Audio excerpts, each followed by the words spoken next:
अस्सलाम वालेकुम sir. Dr. Firdaus साहब, जी सर, आप खैरियत ये से हैं? of the session. हाँ ओके। टेल मी, हम पहले लीड लेक्चर जो है वो करेंगे कि पहले?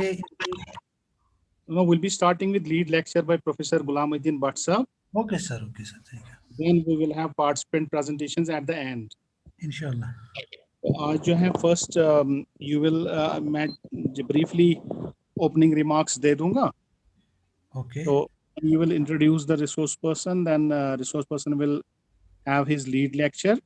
After his lead lecture, there will be you will summarize the lead lecture and then take question. You will conduct the question answer session. And lastly, I will put the concluding remarks. जैसे अभी morning session में हमने किया. जैसे चल रहा है, जैसे चल रहा है। तो जैसे morning session में जो हमने format use किया वही. Okay sir, So then we'll have after that we'll have participant presentations after that. ठीक है सर। तो अब आप अपने आपको unmute ही रखिए. Don't mute yourself. ओके, तो दूसरा मैंने उसमें आरसी में वो 4 लोगों का किया था जिनको देना है ये वही sir. Yes, you can be in touch with them, and once this presentation gets over, lead lecture gets over, then you will get in touch with them and tell them to be ready with their PowerPoint presentations so okay that sir, they can come up one by one. Fine.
ठीक.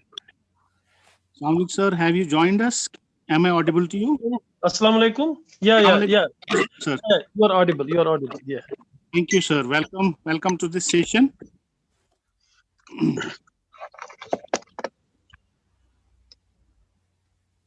All right, so let us begin with the proceedings of this session, sir, with your kind permission. Kindly go ahead. Kindly go ahead. So, welcome to this session of the 2-week-long refresher course in science.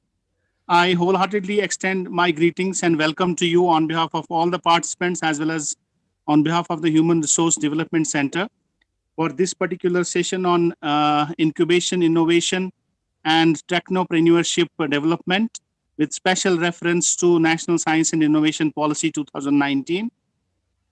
Dear participants, Professor Ghulam Muhyiddin Bhatt Saab is our lead resource person for this session who will be talking on this particular topic.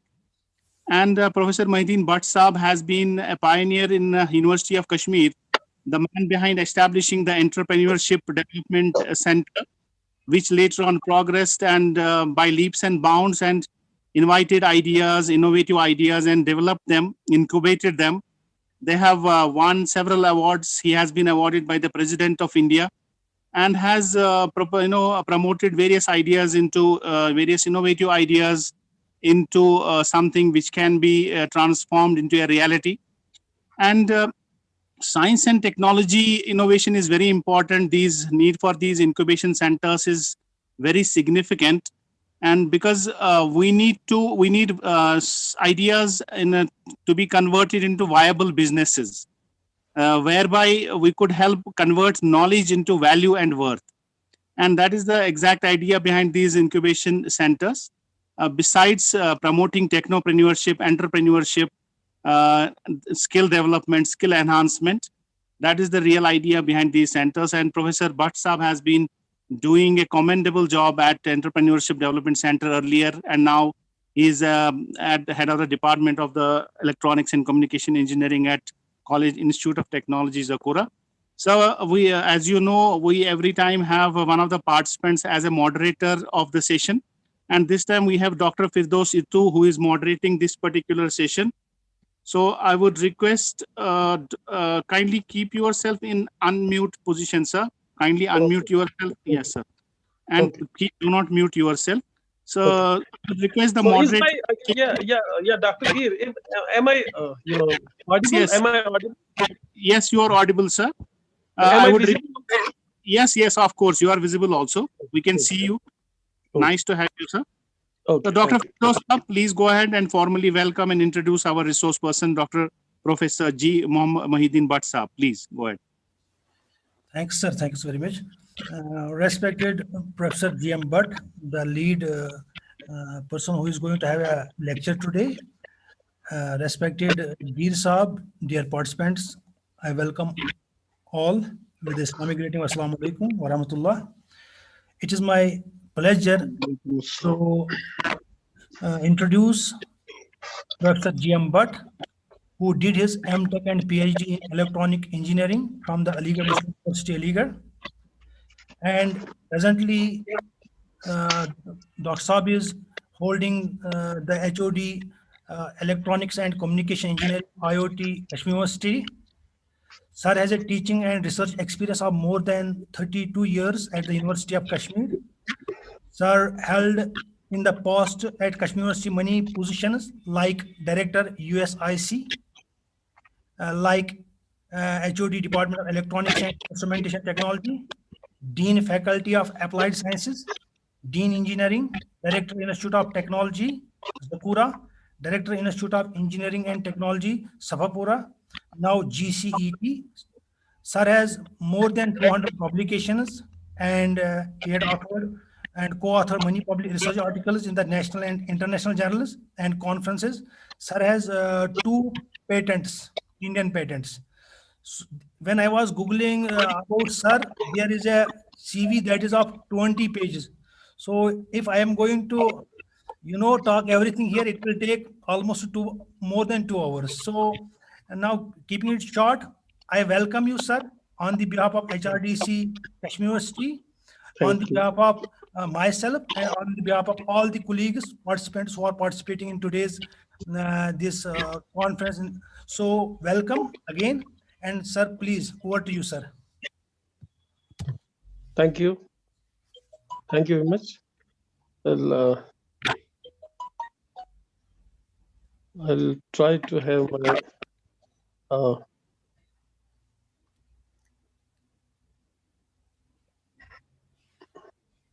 I'll try to share my screen. Yes, sir, please. Yeah.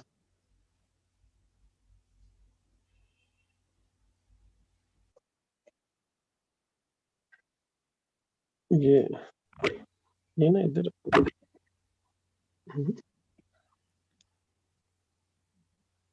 Sir, go to the share button. Yes, it is okay, coming. I'm just going. Okay, okay.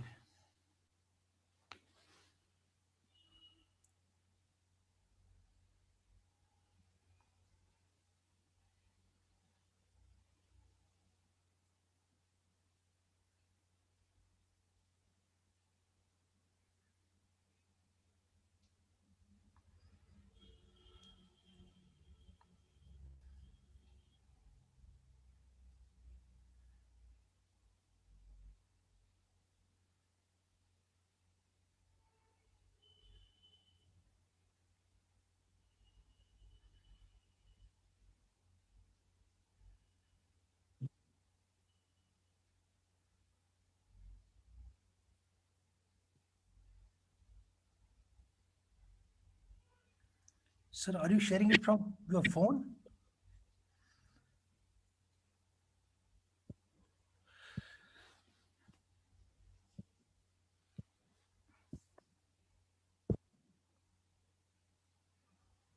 So please unmute yourself.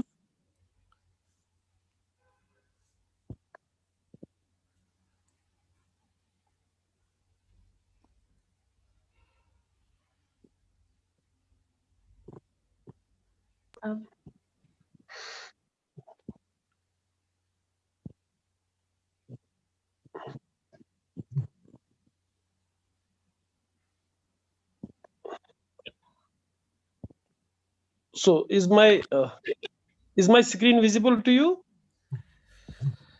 Yes, sir, screen is visible, but not the PowerPoint presentation.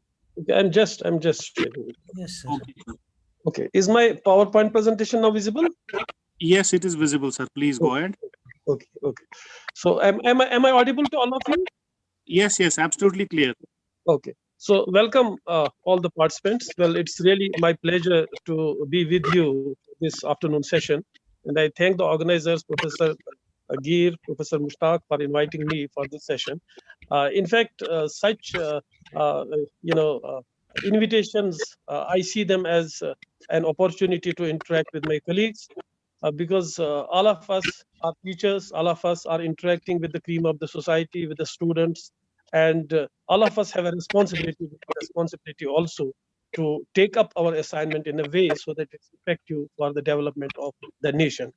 Well, today I'm talking about technology innovation and incubation with reference to National Innovation and Startup Policy, NISP 2019.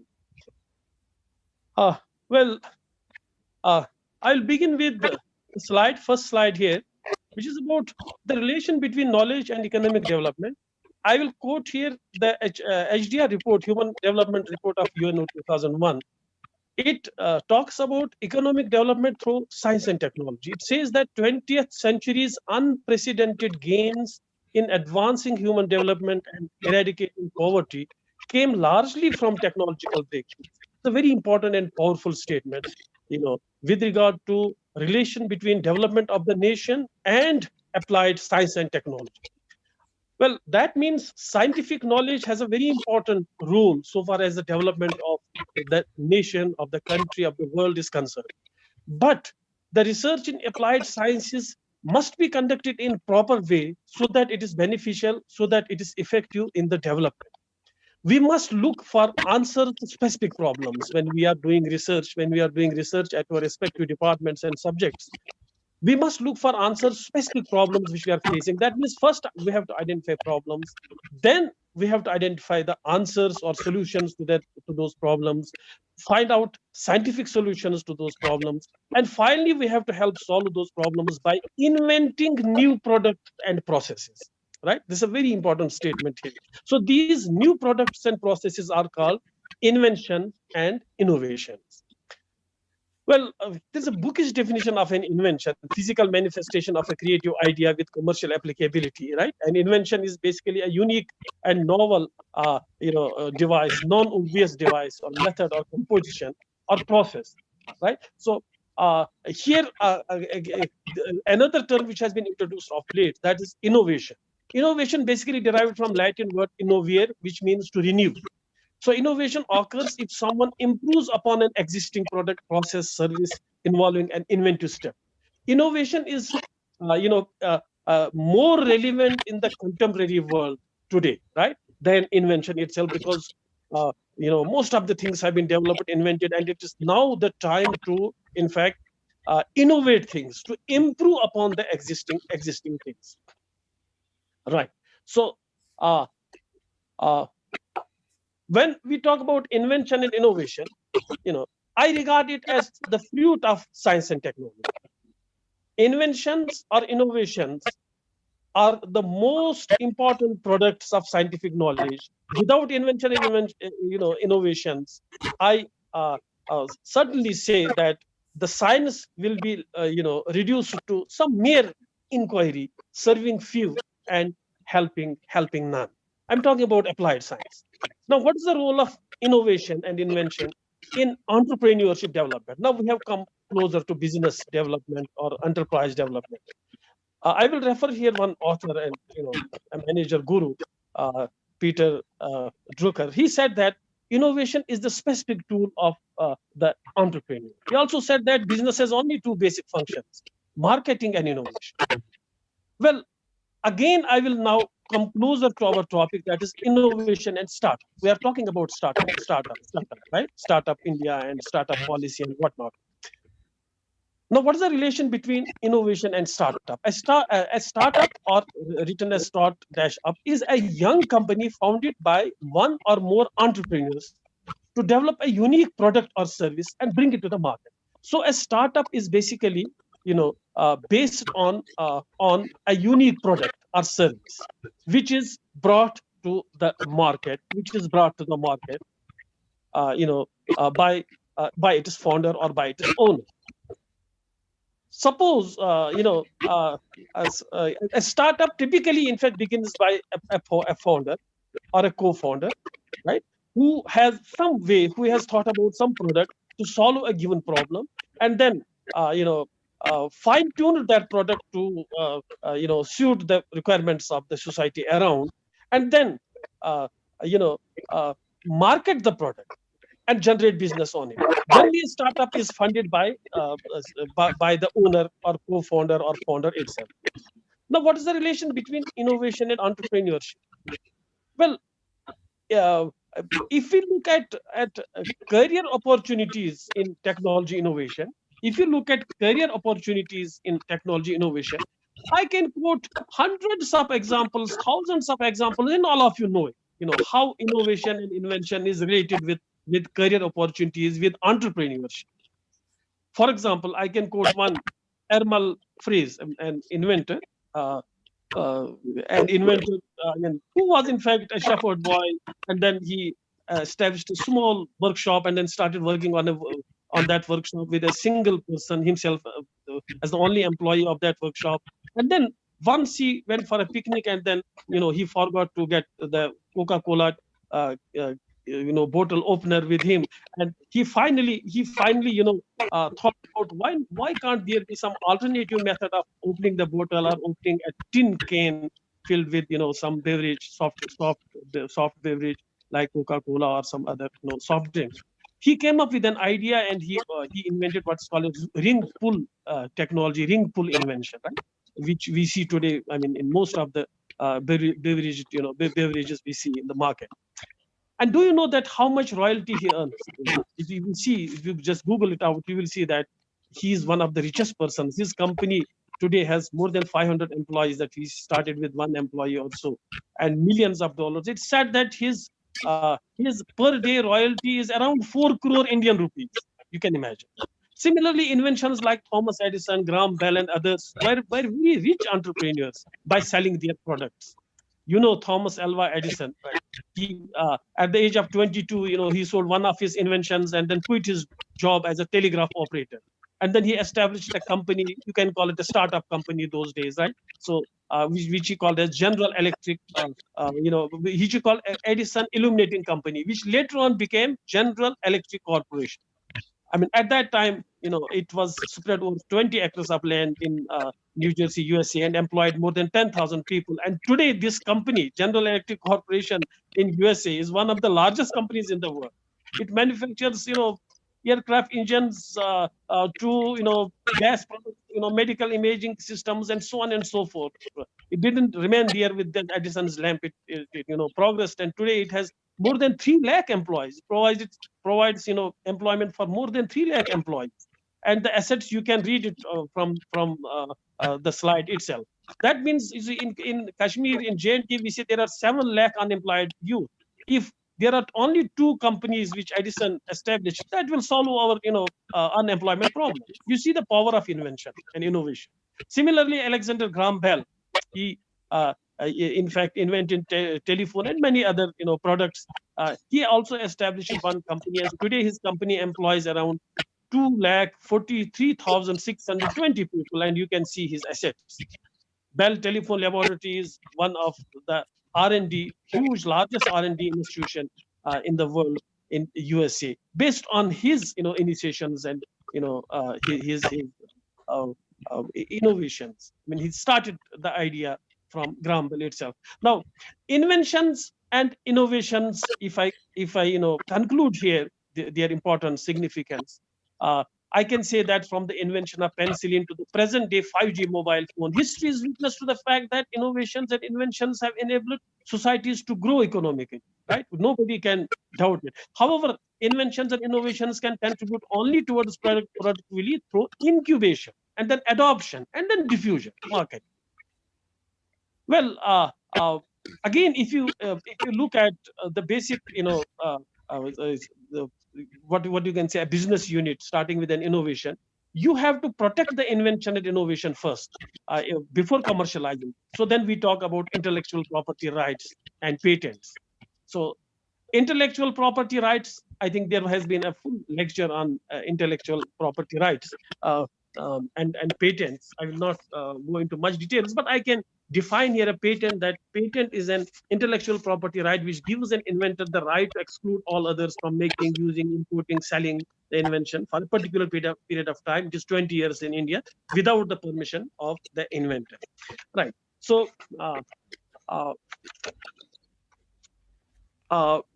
what is the significance of these patents? Now, by now you have understood that this patent is directly related with innovation.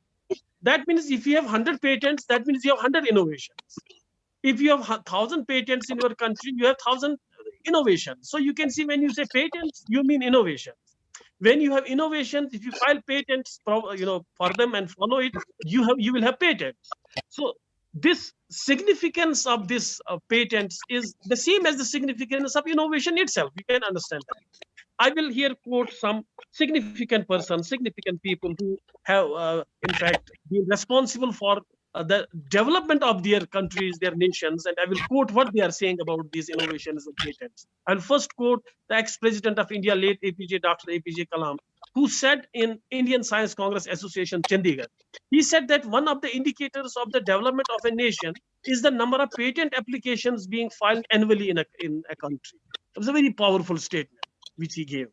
Again, another ex-president of India, Srimati Pratibha Devi Singh Patil, she said that the I in India stands for innovation. Now you can see how importance is being given by heads of the countries, heads of the nations to innovations.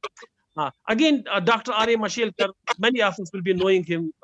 He's a very top guru so far as science and technology is concerned, served in very important positions in science and technology in government of India. He says that I in India has long stood for imitation and inhibition. It is high time that it stood for innovation. I mean, it was a sarcastic statement he made, but he in fact appealed everybody. to look for innovations. Similarly, Shri Kapil Sibal, he was HRD minister those days. I heard him saying that India needs Graham Bells and Edison. Again, Ari Mashirkar said something very beautiful. He said that patents and inventions may not flow from national laboratories, but nation as a laboratory. I mean, you should not look only towards IITs and NITs and universities for patents. Go to the people also, go to grassroots people also, go to those mechanics and technicians working on roadside, working on roadside. So you're repairing your cars and your gadgets. They might have innovative ideas, which can be patented and which can be taken forward. What China is actually doing. We refer to grassroots innovations, in fact.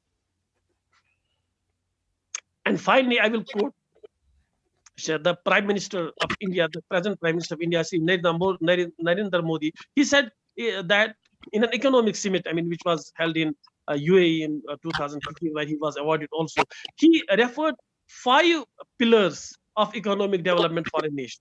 And there you can see that he said the first pillar which he quoted, which he said was technology innovation. Technology innovation, technology and innovation. Now, you can again see how important the heads of the countries, heads of nations, those responsible for the nations are giving so far as technology, innovation, and patent is concerned. Now, there are some pertinent questions which I generally ask my audience when I talk about innovations, inventions, patents.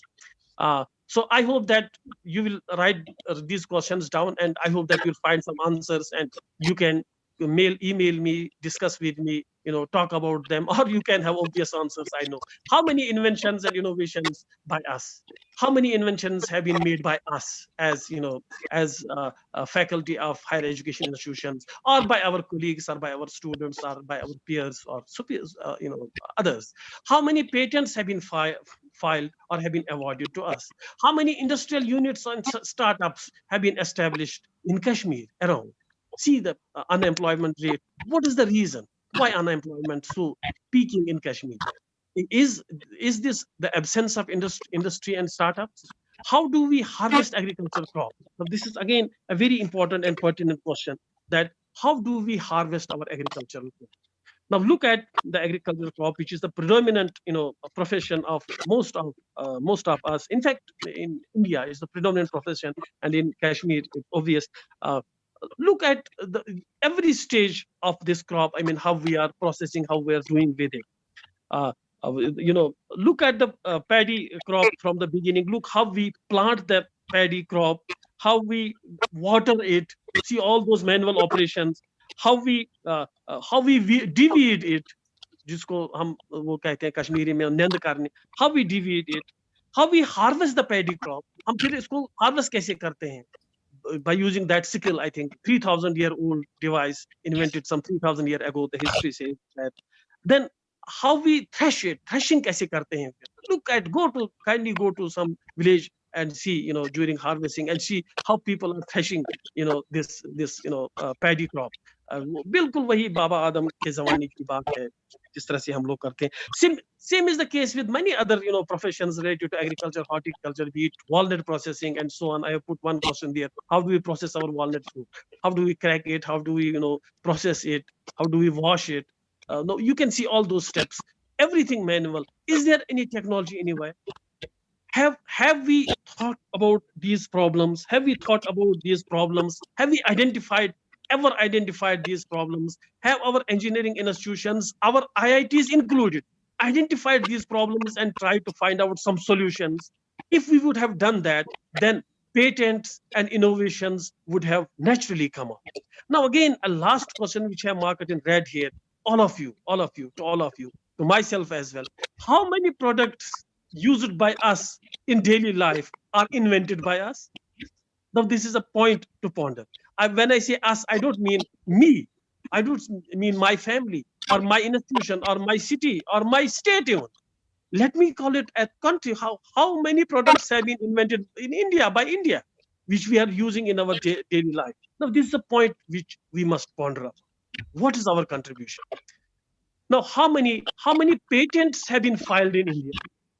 Have we? It's again pertinent question which I'm asking. How about our import and export of technological gadgets? How about import? How many gadgets being imported? How many being exported? Now, you people from commerce might be knowing it, that this is the game actually which affects your GDP, which affects your development actually. Now again, looking for some facts and figures. The number of higher education institutions in India are more than 51,000. Huge country of 4 billion people, having higher education institutions, including 1,000 universities itself, about 1,000 universities, more than 50,000 higher education institutions of which we are a part. Number of students enrolled in higher education institutions, 3.75 crore. Imagine, 3.75 crore. There are many countries, their population is not 3.75 crore, and they are ahead of India so far as innovation patent is concerned. Number of engineering institutions in India, more than 6,000 engineering colleges. Number of engineering students enrolled in India, 29 lakh, more than 29 lakh. Number of annually graduating engineering students in India, more than 15 lakh. Right? These are very important facts and figures. And what is the scenario on the other side? Let us see how many patents have we filed. And as I told you earlier, a patent is nothing but an innovation, a new product, isn't it? A new product, a new contribution, a solution to a problem, to a problem which is being faced, which is being identified. Now look at the scenario, given these facts and figures, look at what has been done in India and what has been done in other countries. Now look at the total number of patents filed in 2019. 32 lakh, more than 32 lakh, 32.2 lakh precisely. In India, the number of applicants filed, 19,000. In fact, it's a very, very small number compared to China, 13.25 lakh. Now see where India stands, given the huge population, which is equivalent to China itself, and then huge number of higher education institutions, technical institutions, manpower, faculty, students, IITs, NITs, so on and so forth. But the total number of patents filed annually in 2019 is just 19,000. There is another,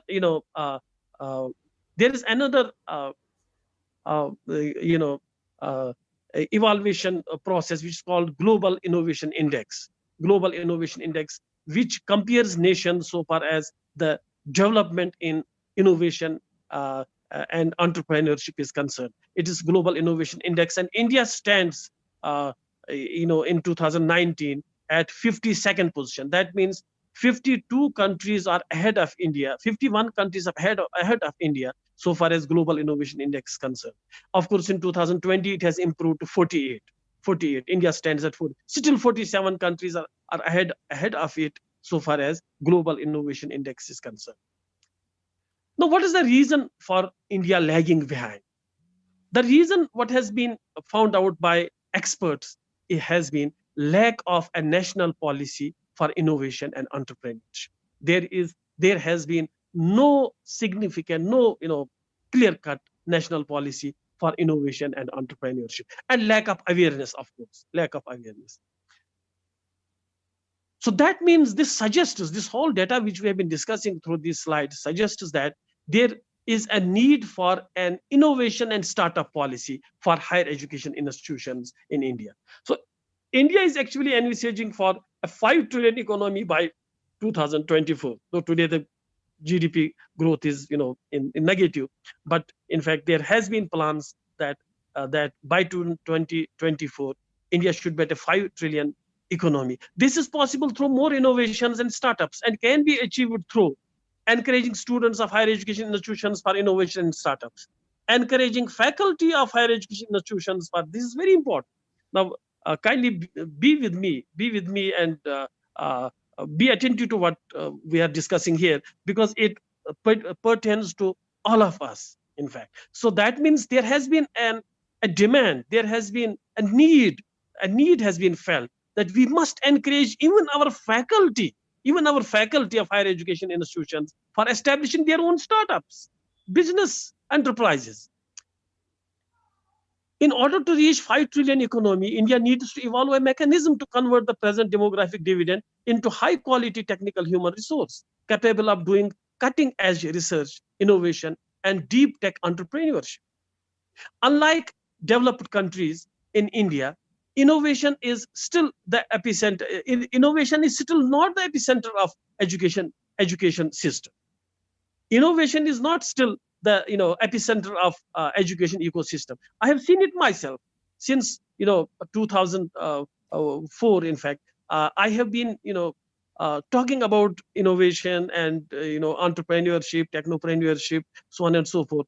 But I have not seen any policy at the national level from UGC, from MHRD till date, where there would be some clear-cut funding and what I can say, some sort of policy, right, where students and faculties and others would be involved in a joint venture so as to take the innovation part ahead. Though there are many, faculty members as well as students who are working on innovative products and innovative problems, many of them, but there has not been a significant attempt from the top of institutions which are running, the higher education institutions in India, so as to encourage them and to incentivize them towards working more in innovation and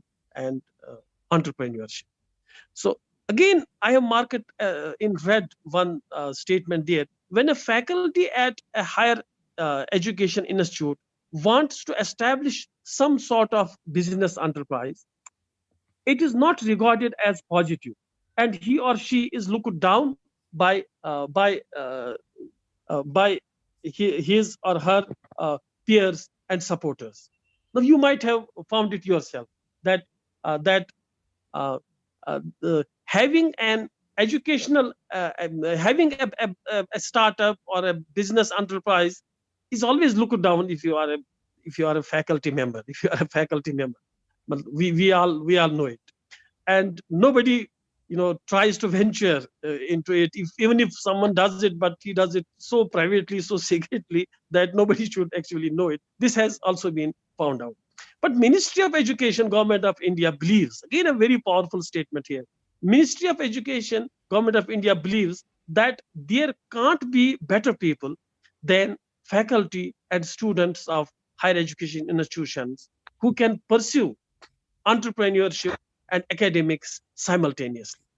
This paved way for introduction of National Innovation and Startup Policy, NISP 2019, for students and faculty of higher education institutions. Now, this is a very important statement and a very important step.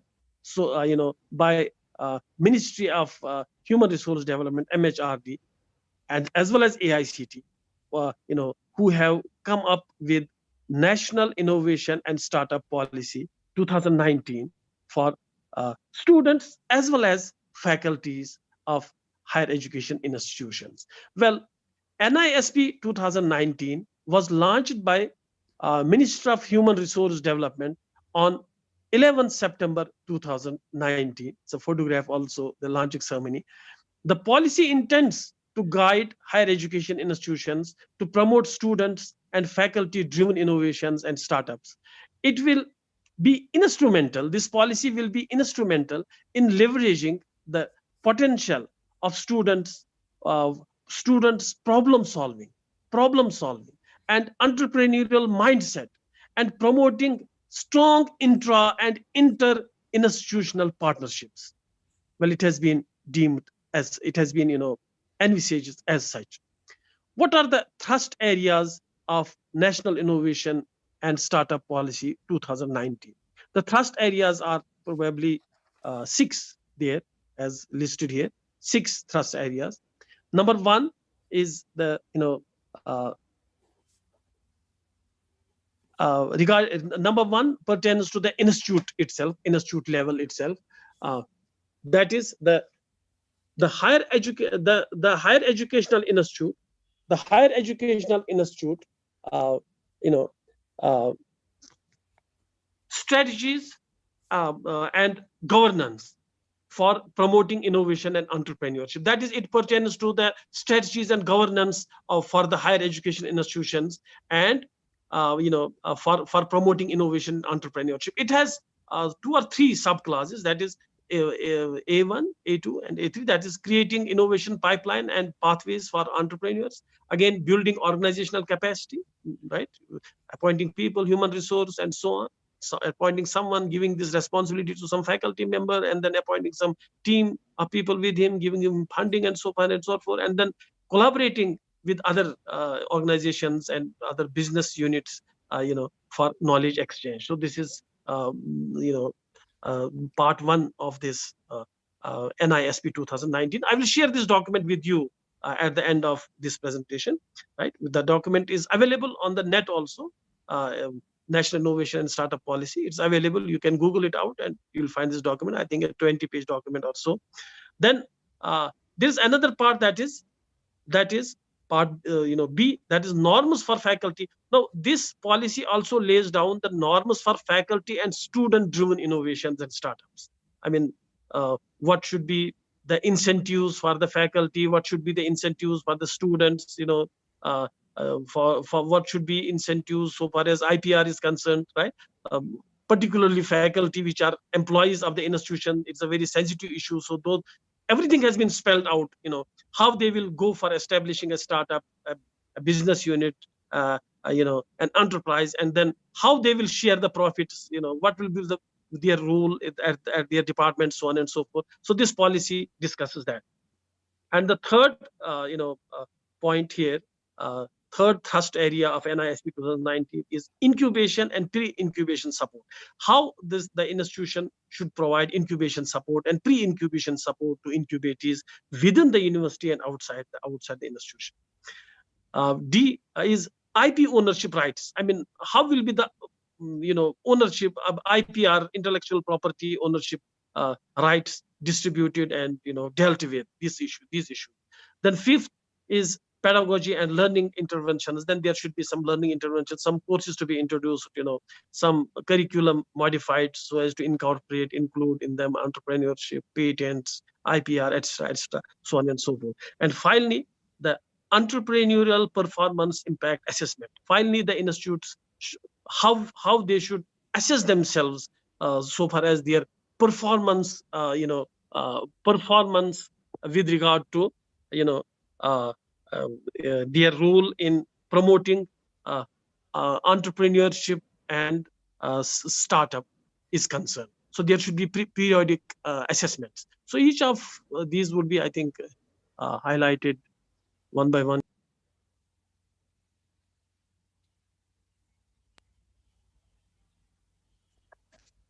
Yes. So there's a call. So highlighting features of NISP 2009. Am I audible? Am I audible to you? Yes, sir. You're completely audible. Okay. Thank you. So now, what are the highlighting features of NISP 2019? What are the highlighting features? The highlighting features which have been listed here are four in fact. Number one, creation of innovation fund. The institute responsibilities of the institute, creating an infrastructure innovation fund. I mean, which should be around 1% of the institution's total budget. If the budget is 200 crore, the institute must allocate 2 crore for this, endeavor, for this work. And then academic break for a semester or a year for faculty as well as students. Faculties and students should get a break for establishing their startup, right? They should get a special leave for us. They should be allowed to just have a break of 1 semester or even 1 year or even more for establishing their own startup. And then the students should be given some credits for working on innovative products and their business models and their startups. They should be given credits. They should be also given a semester break. They should even be, given some relaxation in their attendance. When they sit in exams, if they are busy with their startups, I mean, the attendance cannot be 85%. I mean, it has to be reduced. So the institute should formulate a committee and then formulate some guidelines about how much relaxation can be given to a student so that he keeps his startup with him growing, and then attends his class and attends the exams as well. So these things have been laid down in NISP 2019. Again, equity sharing. Now, well, if institute has allowed a faculty member or a student, particularly a faculty member, in establishing a startup, right, and then some resources of the institution has been utilized for establishing the startup and business unit, then what should be the equity, what should the share of the institute, right? So in fact, this some institutions, some IITs had already this type of policies there. I mean, they were allowing their faculty members to have some sort of what I can say, some consultancy and so on and so forth. Some technical institutions they were allowing, but then they were even prescribing 50% of their profits and earnings to be given to the institute. But NISP said that it should not be more than 9.5%. I mean, it can be as low as 2%, but it cannot be more than 9.5%. This is the peak, right? Let the rest go to the faculty, to the student, or whosoever is working there. So similarly, complete ownership of IPR can be by the faculty in case the faculty has not used the resources of the institution. अगर resource of institution use नहीं किया है, if some equipment, a high-end equipment without which the work cannot be done, and that equipment has been used so far as the institution is concerned, then then you can have the IPR in your name. The institute need not to share it. But if the resources of the institution have been used, right? If resources have been, I read somewhere that if you spend your time less than 20% of your office time for your startup, you cannot be, you need not to share the IPR with the university. But if it is more time you are given to your patent or to your startup, then there has to be resource sharing. But then that should not be more than 9.5%. Similarly, the university, the institute, the higher education institute can offer services to the startups, in lieu of some equity or some fee, or they can charge some fee, some rent, or even zero payment mode, or they may not even charge. I mean, this has been given what I can say, flexibility to the institution itself, to the vice chancellor, and to the committees which would be established for deciding this. They can even just make it zero payment mode.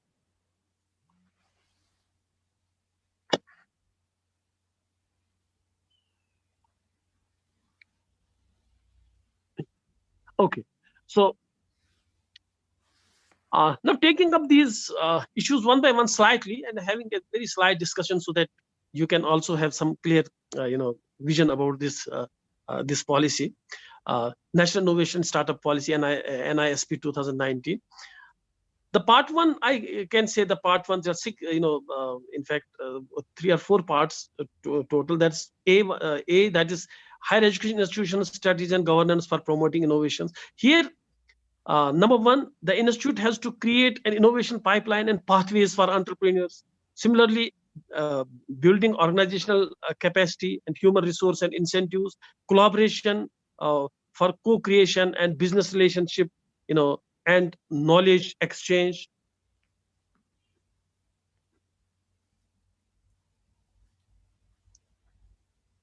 Oh, strategies and governance for promoting entrepreneurship. The Higher Education Institute, HEIs, should formulate university or HEI level document in accordance with the NISP 2019. That means there is a flexibility that the institute, higher education institute, can have some flexibility, can redraft the document in light of NISP 2019, which is already available. In light of that, the institute can have its own, innovation and startup policy with slight changes. Given the syllabus and permissions there, I mean, not much fiddling is possible, but there is flexibility that you can have, for example, 2% to 9.5% equity. You can decide about 9.5%. You can decide about 5%. Similarly, there are many slabs here and there. You can decide about this attendance issue. You can decide about how much time a faculty can be allowed to spend on his,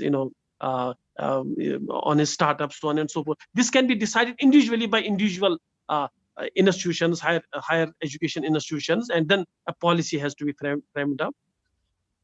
And then it will take into consideration the startup policy for the state also, the state institute, if there are any such policies. Again, implementation of entrepreneurial vision at higher education institute should be achieved through mission statements. You have to modify your mission statements. We all know about mission statements of our university. Every institute has a mission statement. So national innovation startup policy demands that you have to modify your mission statement and incorporate innovation and startup policy and its goals and mission in your mission statement itself, so that everyone is forced to think over it and opt for uh, research and development in the area of innovation and startup. A senior faculty with less hierarchy and autonomy must coordinate the NISP implementation. The university should appoint a senior faculty member out of its faculty members to look after as a coordinator of implementation of NISP 2019. So I have been in fact tasked with the implementation of NISP 2019 in the University of Kashmir. So this is again an assignment which has to be given to someone, and then he or she has to take up this assignment in a very big way. And recently there was an orientation session by MHRD itself, on 11th, and then there's another orientation session on 29th, and they are giving just days, 10 days, 15 days to do this, and then do this. So they are at it. What I have seen at ministry level, that the Ministry of Higher Education and HRD, they are at it. They want to see this policy to be implemented in all the institutions by 2020. So research mobilization, the Higher Education Institute has to allocate resources and funding to this, to the what I can say entity which has been established in the Higher Education Institute for responsible for implementing this policy, and this funding should be at least 1% of the total annual budget of the institution. Again, there should be some fundraising from diverse sources, state governments, from central agencies. So incubation and support from CSR, Corporate Social Responsibility, Sector 135 Company Act, and sponsorships, donations. So there have to be funding also. And all higher education institutions should join the institution's innovation cell. There have to be institute innovation cells, which already we have one, and because of this COVID-19 pandemic and other issues, internet and so on, it could not be so effective, but now it has to be very, very effective. And then there has to be utter ranking of institutions, which last time we talked about, assessing the performance, how you have done so far as innovation is concerned, so far as the agenda of innovation is concerned. So again, creating innovation pipeline and pathways for entrepreneurs. So the higher education institutes should ensure maximum students should participate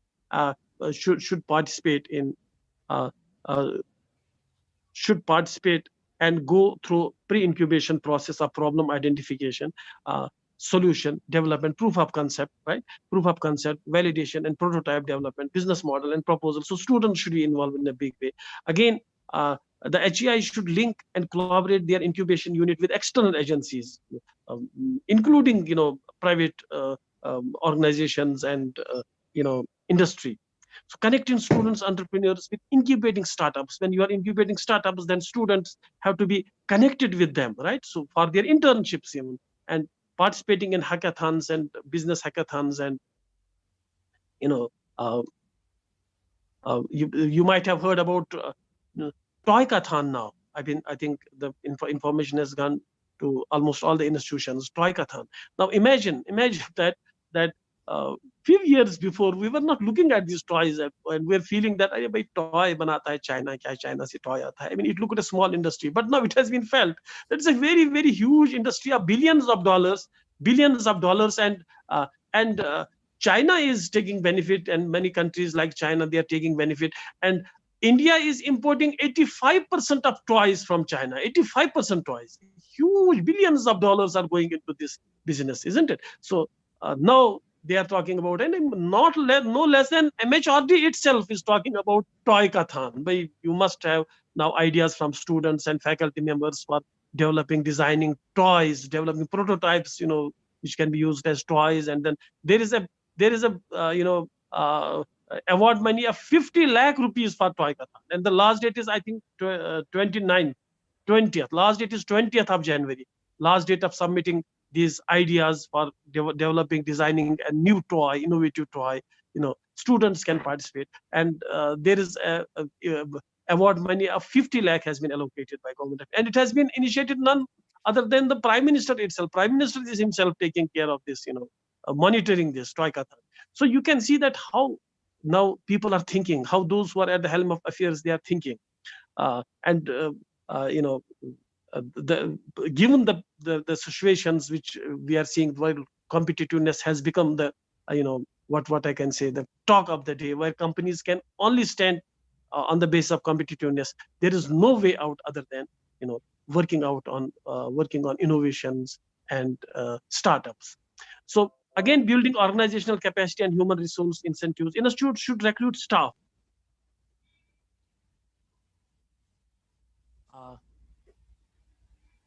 I hope I'm not disturbed. Not at all, sir. Okay. There was a call.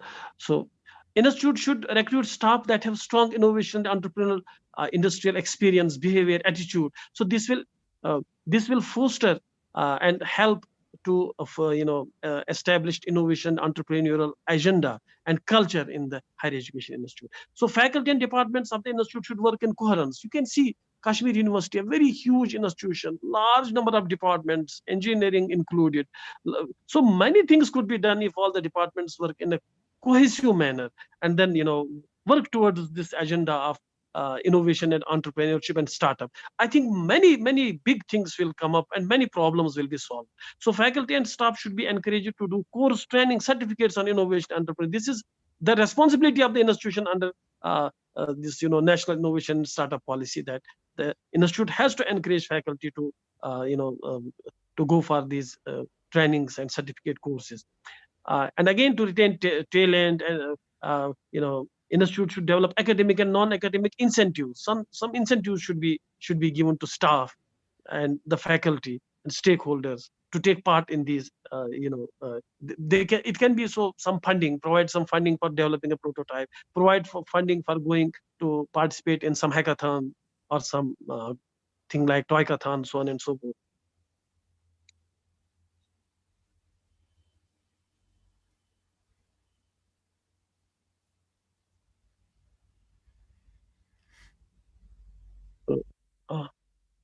So, part second, norms for the faculty and students driven innovations. Now, what are the norms? There are three categories, subcategories here: incentivizing students for innovation and incentivizing faculties for and staff for innovation. So let us see what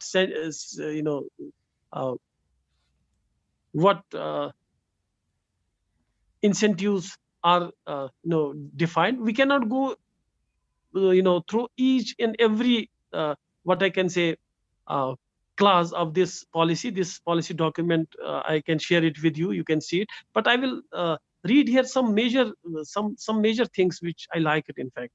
So number one, the higher education institute should establish process, clear guideline and mechanism for easy creation and nurturing of startup enterprises by students. I mean, there should be a clear policy of nurturing these students and their startups, their enterprises, as well as faculty, startups, and by the faculty itself and by the staff, by this I've seen somewhere that even the temporary staff. So what temporary I can say, that is our contractual staff. I mean, even the project staff which we appoint, project assistants and so on and so forth. So their startups have to be encouraged by the higher education institute by setting up. Of course, a committee has to be set up, and which will work on the following. Number one, allow students to set up startups or working part-time for the startups while studying or working as interns, allowing students to earn credits for working on innovative prototypes and business models. Student innovators, entrepreneurs may be allowed to opt for startup in place of mini project. I mean, in many subjects, particularly engineering subject, we have mini projects, major projects. They can take up establishing a startup and establish their own startup. Allowing student entrepreneurs to take a semester break. Student can ask, okay, in second semester, I'm busy, sir. I will establish my startup. Please give me a break. He or she has to be given a break, and he or she will come again next time and join again his, continue his degree later on. Right? So you have to give him or her a break of even one semester or 1 year or even more, depending upon, of course, the recommendation of the committee.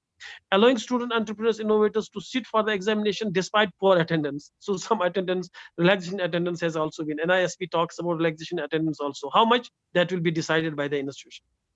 Allowing student entrepreneurs to use address of postal, etc., etc. I mean, this is something which can be, which can be of some help, of course, to the students for their startup.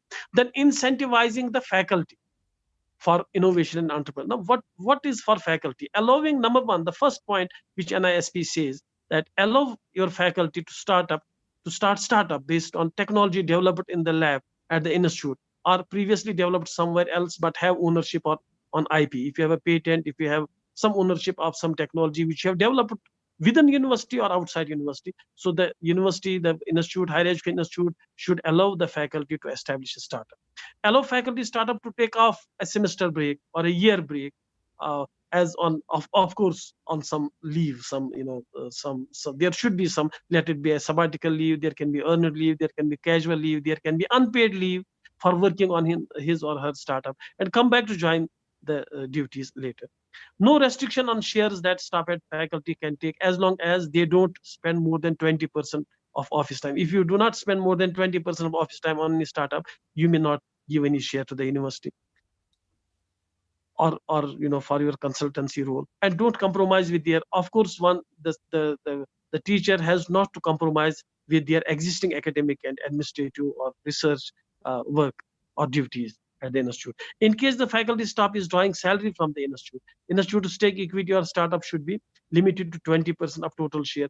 If you are giving some significant time to your startup, more than 20% time, and then you are taking salary from the institute, then you have a startup also, you have business unit also, and you are earning, say you are earning 10 lakh, you are earning 1 lakh, 10 lakh, 1 crore per month now or per year. So you have to give around 20% of total share of your profit, what you are getting, 20% of your profit. But that should not be, I mean, more than 9.5% of the total stake in your startup. Okay, so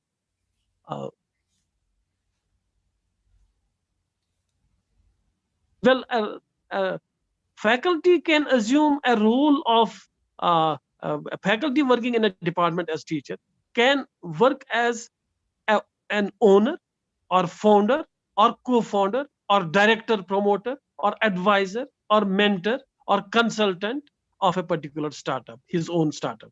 But he or she cannot take role of an employee. Of course, this is very important.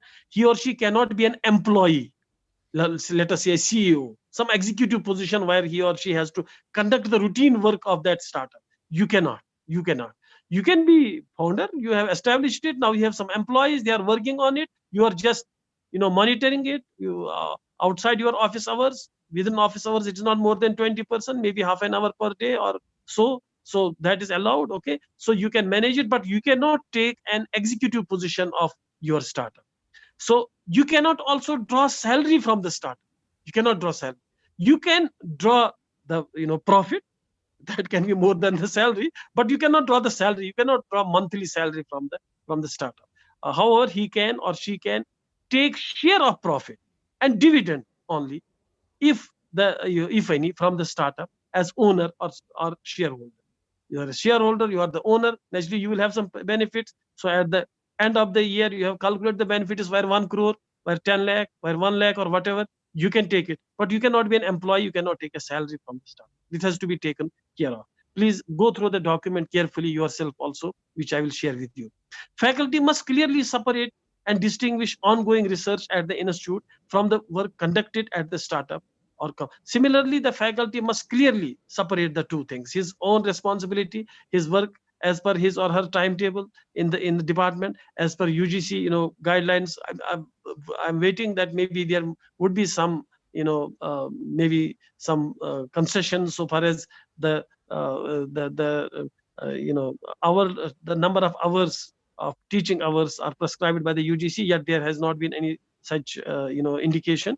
But whatever right now the requirement of a teacher so far as number of teaching hours is concerned, he or she has to complete that, has to take it up, no compromise on that. Similarly, any research assignment he or she has to take up, no compromise on that. if he is having some administrative position, maybe head of department or dean or director or whatever, he or she cannot run away. He or she has to take up that. And then in addition to all this, if he or she has the capability to run a startup, establish a startup, and then take a break of say 6 months or 3 months and work it out and establish a startup, employ 100 people or 10 people, and then join back the duties. I mean, this is allowed. In case selection for acceleration or incubation, he may take sabbatical leave. If you have to incubate your startup, if you need, if your services are needed, uh, as an employee, then you will take some sabbatical leave, or you can take some other kind of leave like earned leave or no pay leave, and then you can work on your startup.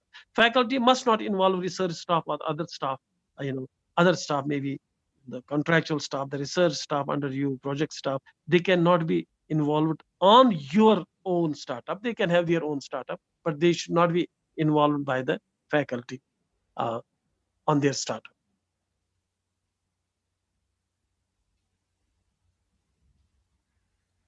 Now, similarly, I think my time is running out, so I will go to IP ownership rights. I will conclude in 5 minutes. Okay, sir. I'll take 5 minutes more. If Sure, is it okay? Okay, yes, sir. yes. Okay, sir.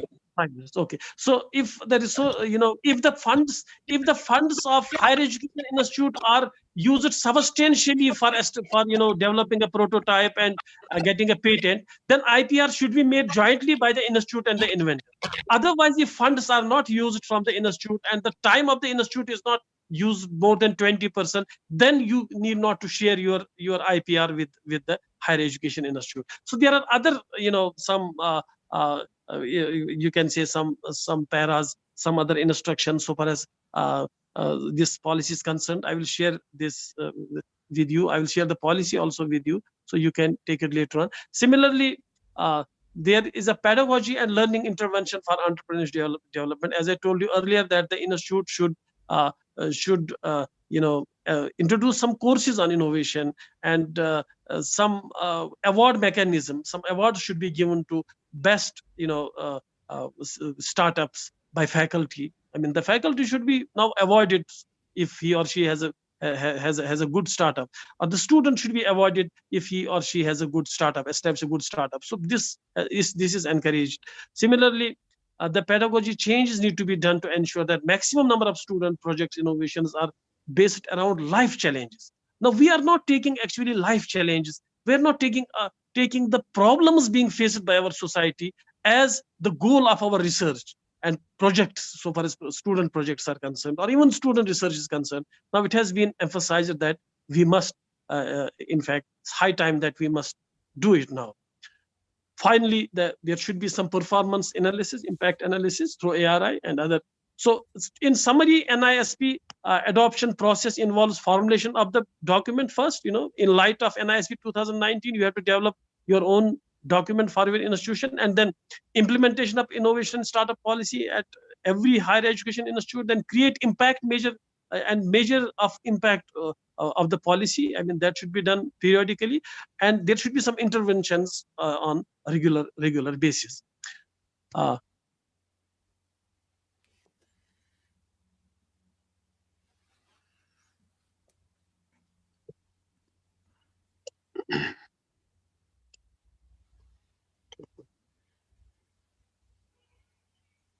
So what can we do? What can we do as faculty members who are today in this program?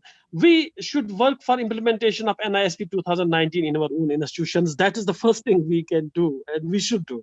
We should establish state of art fab labs, because through NISP you will get funding, and then it is better to establish state of art fab labs, fabrication labs with equipment, modern equipment, so that for prototype development.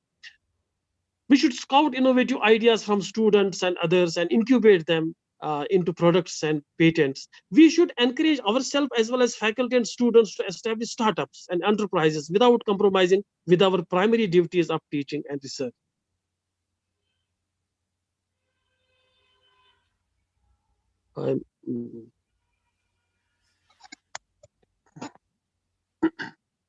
Mhm. Yes. So I'll conclude here that promote innovation and startups in higher education institutions to manufacture, business and employment for sustainable growth. So it might be because of some internet speed problems that sometimes my uh, sometimes my slides could not smoothly go ahead. Please bear with me. Thank you very much. Thank you very much, sir. Sir, it was actually going nicely. And Okay, so we are nice. very much thankful to you, sir, for such an innovative, lecture, because this is the need of the day. Sir, we thank you for such beautiful and even I will say healthy presentation. The basic objective of innovation, which you said, you explained it, includes both scientific temperament, and it should deals with the economic development through science and technology. Innovation and invention helps society to get developed. Okay. And Sure. patent and innovation go hand in hand. So importance of patent is to be understood in a right manner, as you mentioned APJ Abdul Kalam also.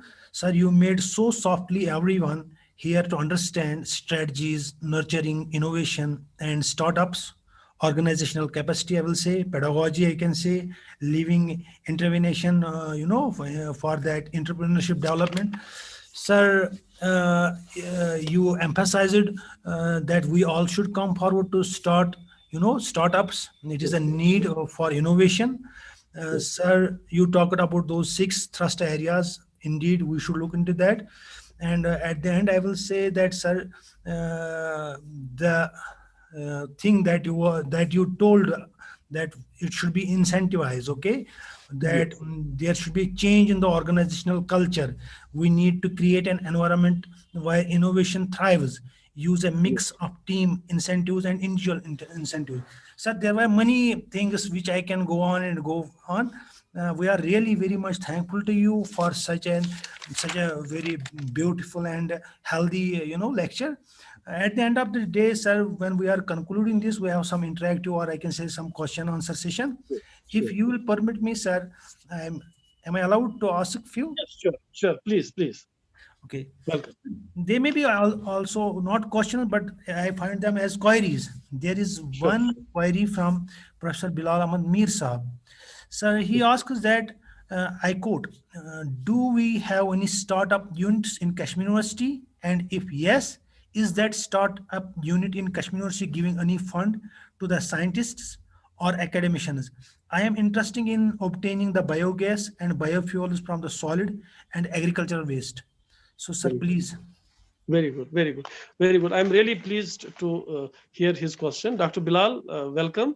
But let me tell you that this policy has been, in fact, envisaged recently, 2019. It is in the process of being implemented in our university. As I told you, that I've been tasked to see the implementation of this policy. But Ministry of Human Resource Development, MHRD, they are in fact now guiding the coordinators, in fact, through orientation programs, how to go ahead to implement this, because it's a very sensitive issue.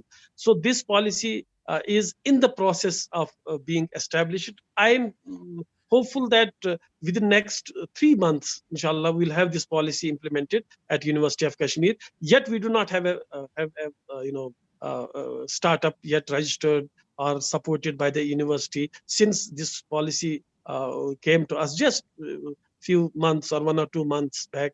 We got the go ahead from MHRD, and the honorable vice chancellor just asked me to go ahead with implementation of this policy at the university, and I immediately joined the endeavor with other higher education institutions.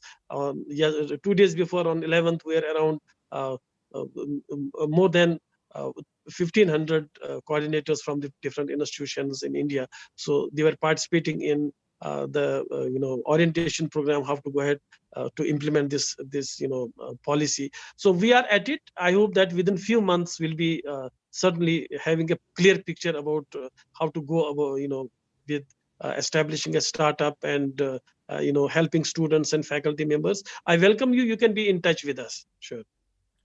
Thank you very much, sir. I hope it might have satisfied Professor Bilal Saab. Now there is a question from GDC Bijbera. As I am also from the GDC Bijbera, so I can guess it is either from, because we are three colleagues doing it here.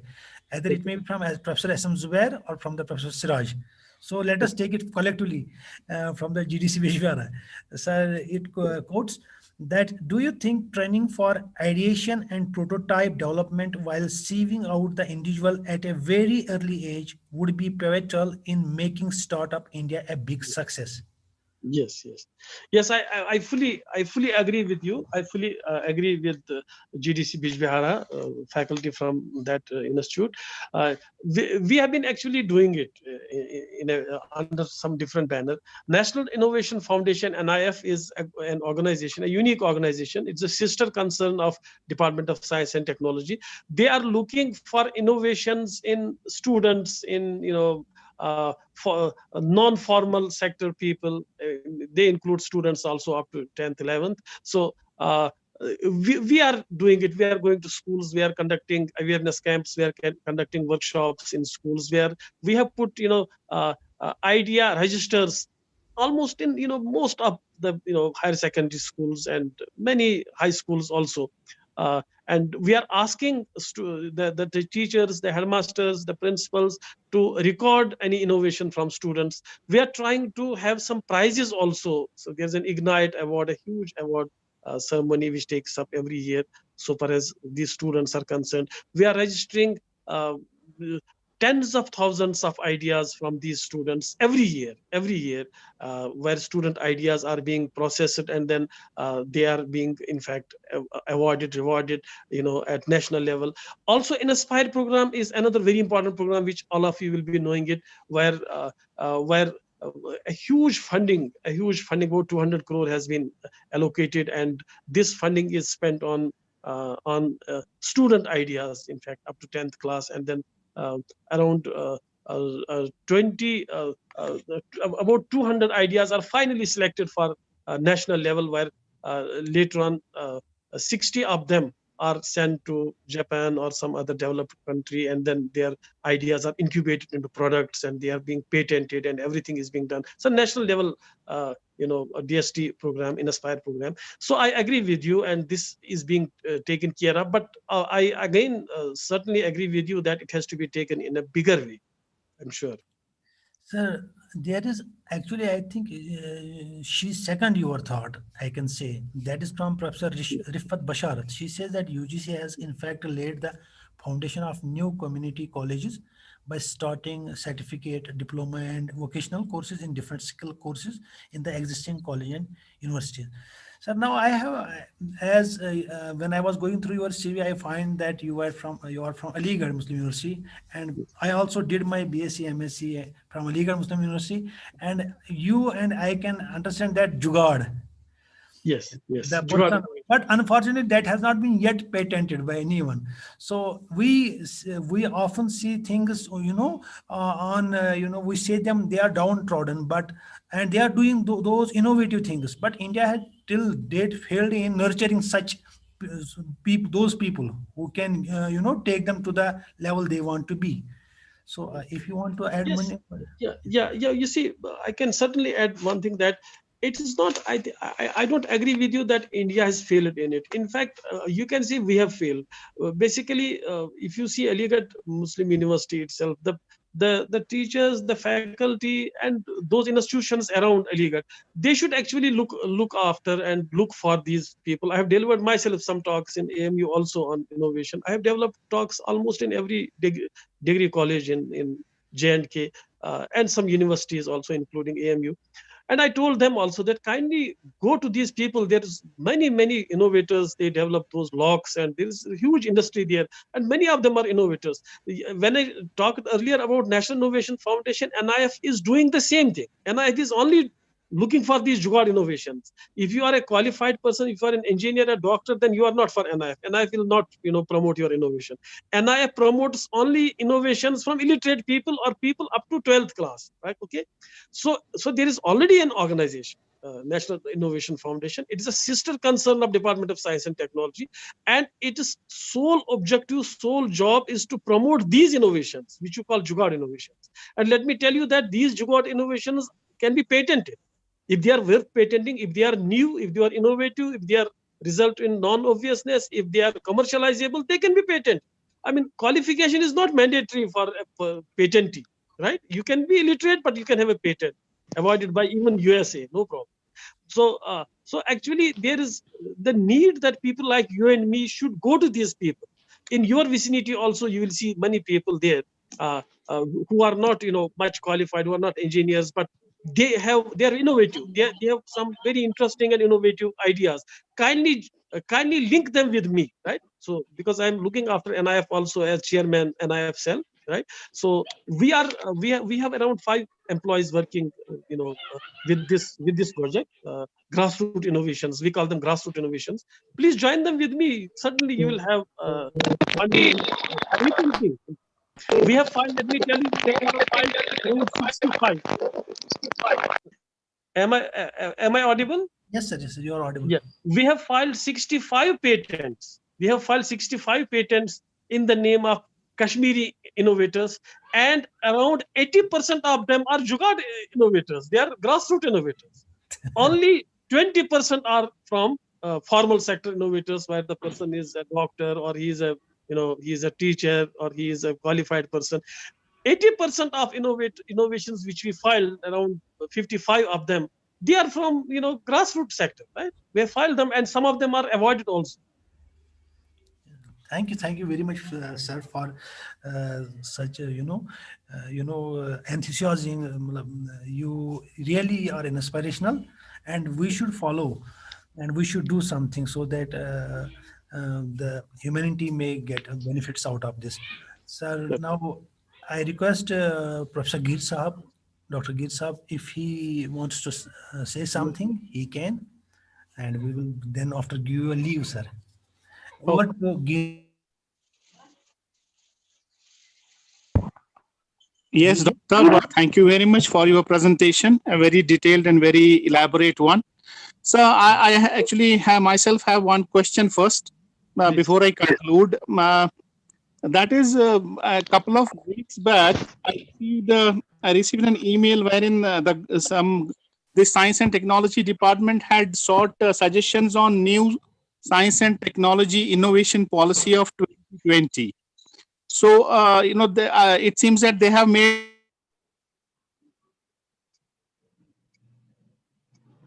I'm not able to listen to you, Dr. Gir Sahab. Sahab, Sorry, I had got disconnected. I had got disconnected. So, is this Science and Technology Innovation Policy of 2020 going to replace this NSIP of 2019, or this is in addendum or continuum to NSIP 2019? Yeah, you're right. That policy will continue as such, but this policy is exclusively for higher education institutions and for students and faculty. So the policy which I discussed today is exclusively for faculty and students of higher education institutions. And the innovation and the policy which you talked about is about the general policy document. Okay. So if any other participant has any other question, then we will wrap up this session. Yes, sir. Yeah, there is one question by Dr. Abid. Dr. Yes, Abid, I saw in the chat. He's asking that do we have a patent office at Kashmir University? Yes. We in fact have an office, as Dr. Gir introduced, Entrepreneurship Development Cell (EDC) at Kashmir University. It's at Zupura campus. Thank you, sir. Thank you very much. Thank you very much. I will take 2 minutes. Will take 1 minute. Do we have any other question from the participant? Yes. So you can approach us. You can approach us for help so far as patent drafting of a patent is concerned. We, as I told you earlier, that we have filed around 65 patents. We have some, you can say some experience in applying for a patent. We can help any faculty member if he or she approaches us, certainly. Well, that brings us to the end of this very enlightening and illuminating session, sir. In my view, entrepreneurs are a valuable asset to any country. They should be cultivated and nurtured, and they should not be given extra obstacles to overcome. Yes. Entrepreneur ventures have the potential to shape the way we live and work, in addition to creating jobs and contributing to the economic development of the country. Yes. So, a greater emphasis has been laid down in the recent past on benefits of entrepreneurial focused education at the universities, at instilling the confidence among students to turn ideas into reality. And these could be in the form of structured mentorship programs, short courses, or other forms of training, as we have very well elaborated in your lecture. You have dwelt at length upon various initiatives regarding faculty, startups, student startups, and what else can be done. Yes. Thank you. Thank you. So thank you all participants. Thank you, Gear Thank Saab. you, sir. We thank you wholeheartedly for this session.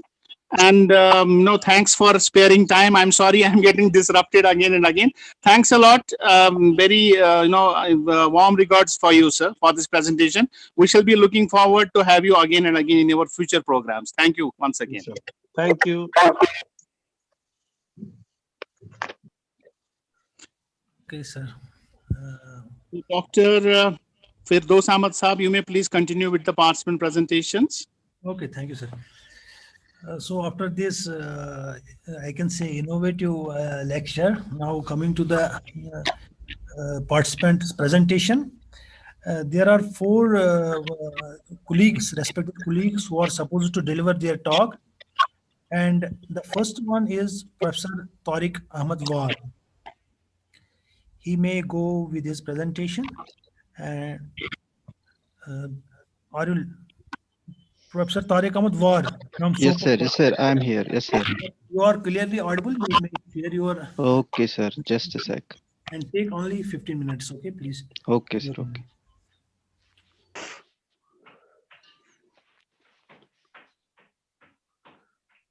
Raja Nisar may please mute himself.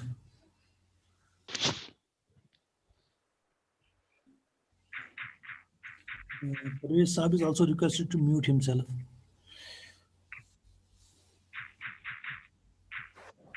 There are many more. Please take care of your mouth.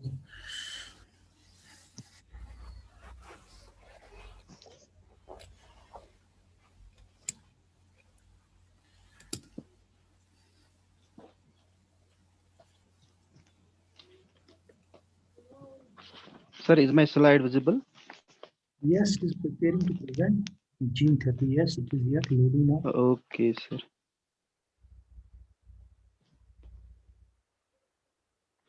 Yes, Respected coordinator, Professor Geet Saab, fellow participants of this refresher course. Assalamu alaikum and a very good afternoon to all of you. Myself, Tariq Ahmed War, Assistant Professor, Department of Zoology, Government Degree College for Women, Sopur. Today, my topic is gene therapy, though I don't have any type of research in this, but I will just have a generalized account of gene therapy. Before going to the main topic, we will just have an introduction about gene therapy. Gene therapy was first proposed nearly 50 years ago as a method of manipulating cells at the molecular level in order to cure rare genetic diseases like we have cystic fibrosis, phenylketonuria, and a certain type of cancers. Well, following an explosion in cancer virology and bacterial genetics, research in late 1960s and with biochemical characterization of human genetic diseases, it was proposed that special synthetic and viral vectors could be used to deliver corrected versions of genes into the cells. It was later on proposed that this gene transfer would induce a corrected phenotype of the gene. Now, maybe my slides will take a little bit time, so bear with me. Before going to the actual concept of gene therapy, we all know what gene is. So we all know that living organisms are made up of cells, and in cells there is nucleus. In nucleus we have different chromosomes, and we know that chromosomes are made up of proteins and DNA. So a gene, if we have to define a gene, we can say that it is a segment of DNA which is capable of performing a certain trait, giving a certain product, or in simple sense, we can say a gene is the basic physical and functional unit of heredity. Genes are made up of DNA. We all know that.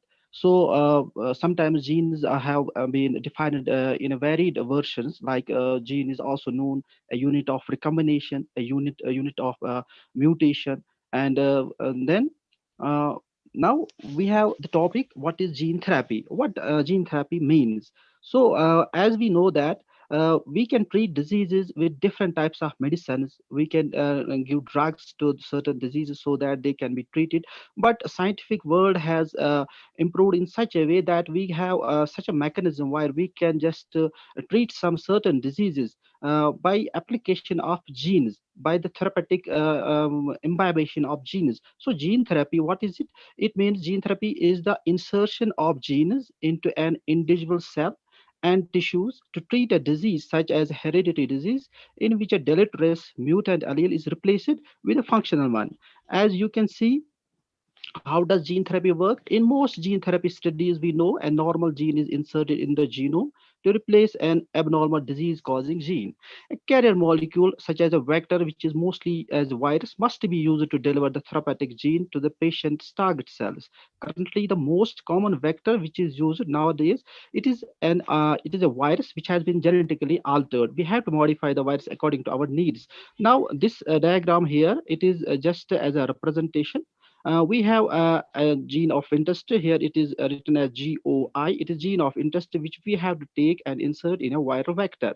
Then after the insertion of this gene into the viral vector, we just introduce that vector, which is mostly virus, into a host cell. Then afterwards, we just insert that very host cell in an individual. Though we have different mechanism for that, we have ex vivo mechanism, we have in vivo mechanism, and this is the method. This is the way where gene therapy works. Now, types of gene therapy. We have different types of gene therapy. The first here, which I have written, it is germline gene therapy. In the case of germline gene therapy, germ cells like sperm or eggs are modified by the application of functional genes, which are ordinarily integrated into their genomes. However, this option is prohibited, as we all know, for application in human beings, at least for the present, for a variety of technical and ethical reasons. Then we have somatic gene.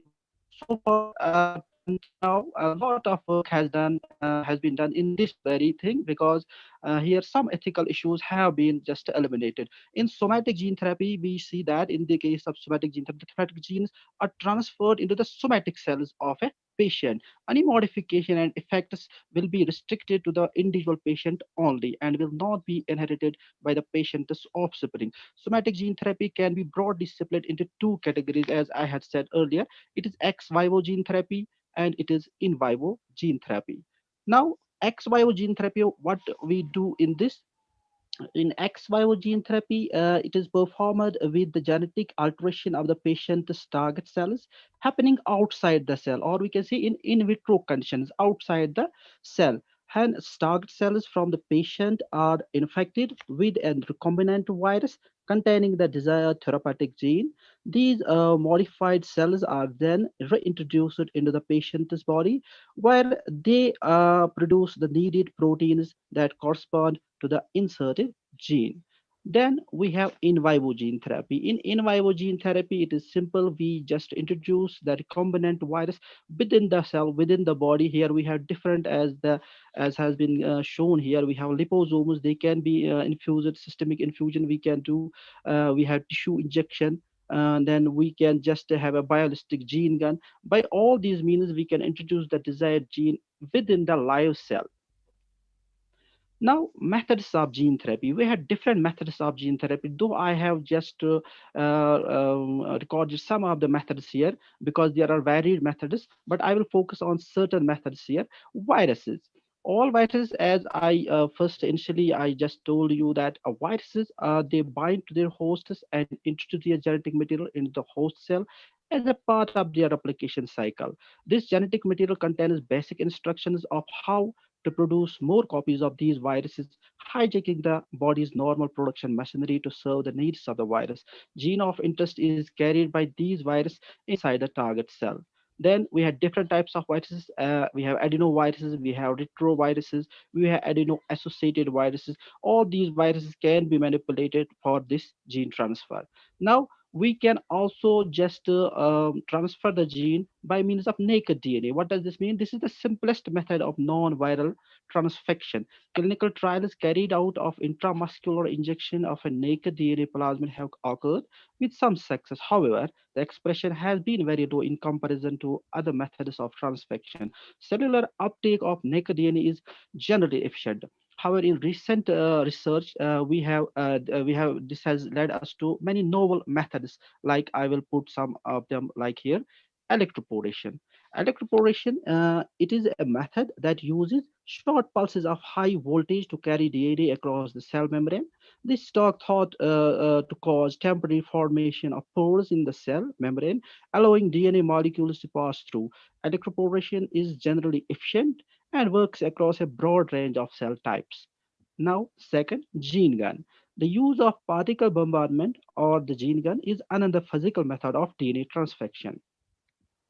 In this technique, DNA is coated onto gold particles and loaded onto a device which generates a force to achieve penetration of the DNA into the cells, leaving the gold behind on a stopping disc. Now, sonoporation. It is also one of the physical methods. Here, sonoporation uses ultrasonic frequencies to deliver DNA into the cell. The process of acoustic cavitation is thought to disrupt the cell membrane and allow DNA to move into the cells.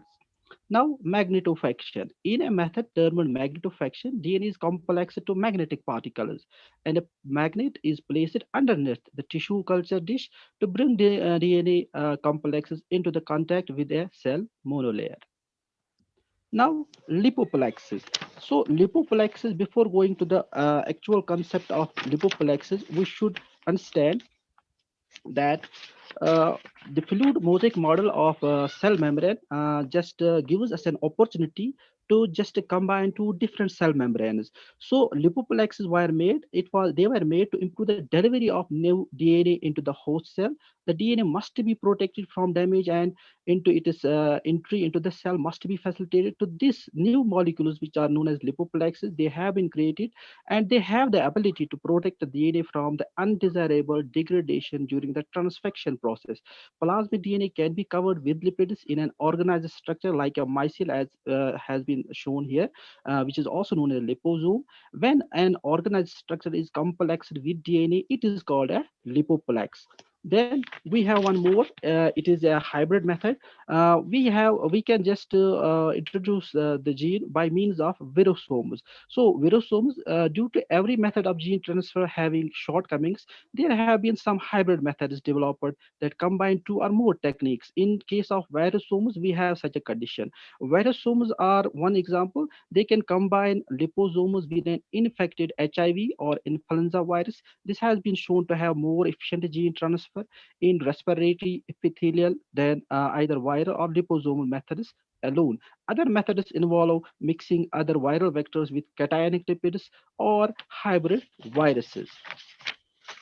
Then,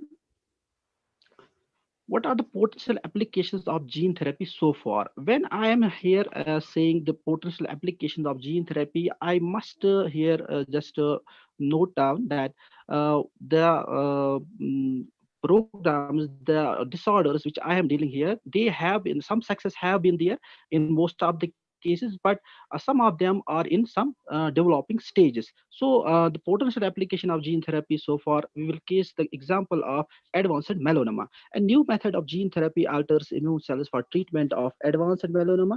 A team of researchers at National Cancer Institute of National Institute of Health has demonstrated sustained regression of advanced melanoma in a study of 17 patients by genetically engineering patients' own white blood cells to recognize and attack cancer cells. This study has been published in Science on August 31, 2006. Then, gene therapy has also been seen as a potential cure for deafness. So what deafness is a major problem in people. Millions of people worldwide become deaf or hearing impaired every year. This can occur if a person inner hair cells are destroyed by exposure to loud noise, to some antibiotic drugs, or simply through old age. The hair cells act like miniature microphones, capturing sound vibrations from fluid in the ear and translating the movement into nerve signals. Am I audible? Yes, yes. Okay. You may conclude now, please. Okay, sir. Okay. Now, gene therapy has also been used in cardiovascular diseases. In gene therapy trials, scientists have used a variety of different ways to deliver the genes of vascular endothelial growth factors into the hearts of patients with advanced myocardial ischemia. After gene delivery of vascular endothelial growth factors, the patient's hearts worked better and had also improved blood supply to the affected tissue. One of the applications of gene therapy has been used in this very child. His name is Reyes Evans. He was just an 18-month-old and he was suffering from a rare genetic disorder which is known as SCID, severe combined immunodeficiency syndrome. In this, both B cells and T cells are just deficient or they are totally missing. So this kid was in fact treated. Such babies are known as blue baby because bubble baby because they we have to put them in isolated conditions because they have high chances of catching any sort of infection.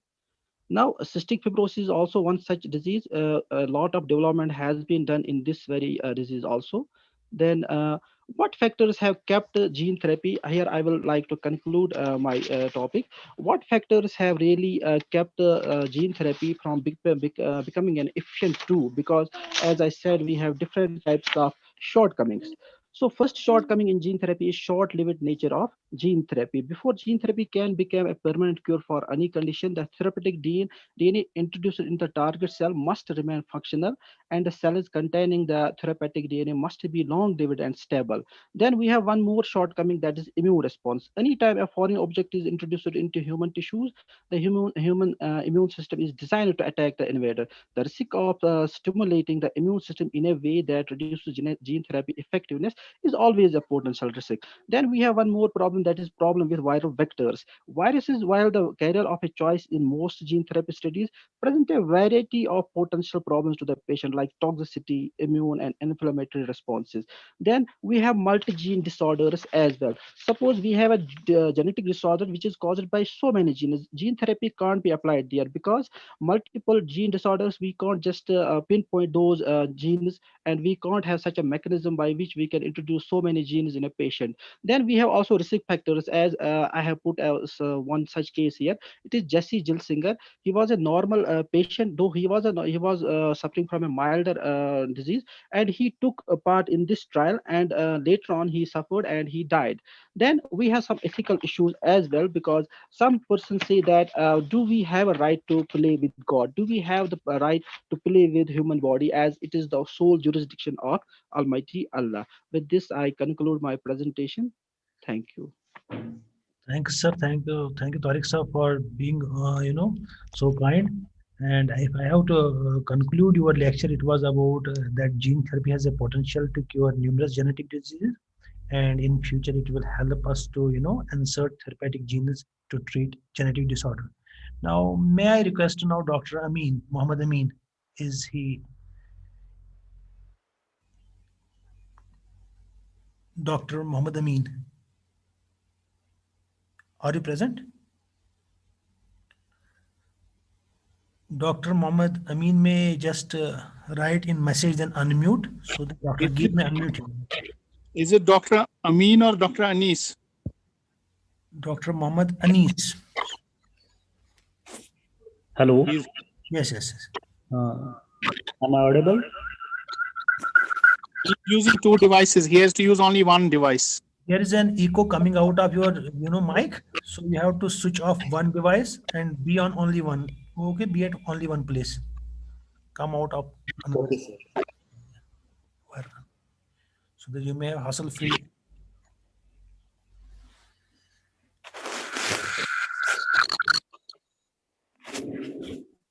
Just leave one.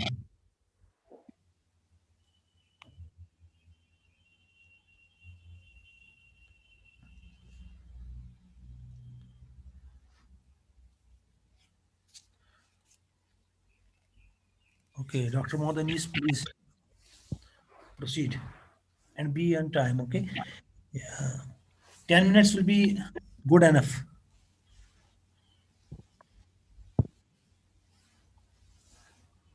Are you hearing me? Yes. Okay, Am I 10 audible? minutes may be good enough, please. Okay, sir. Okay, thank you.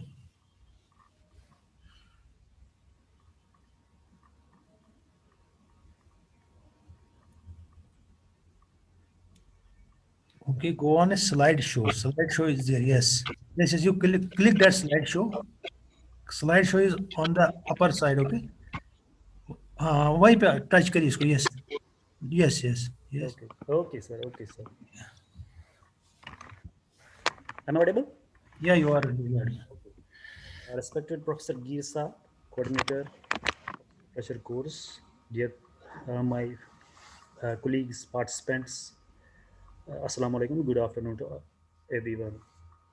Today I am going to present my topic, enzymatic production of uh, prebiotic fructooligosaccharides. I am Dr. Mohammed Anis, Assistant Professor, Zoology, Government Degree College, Handwara.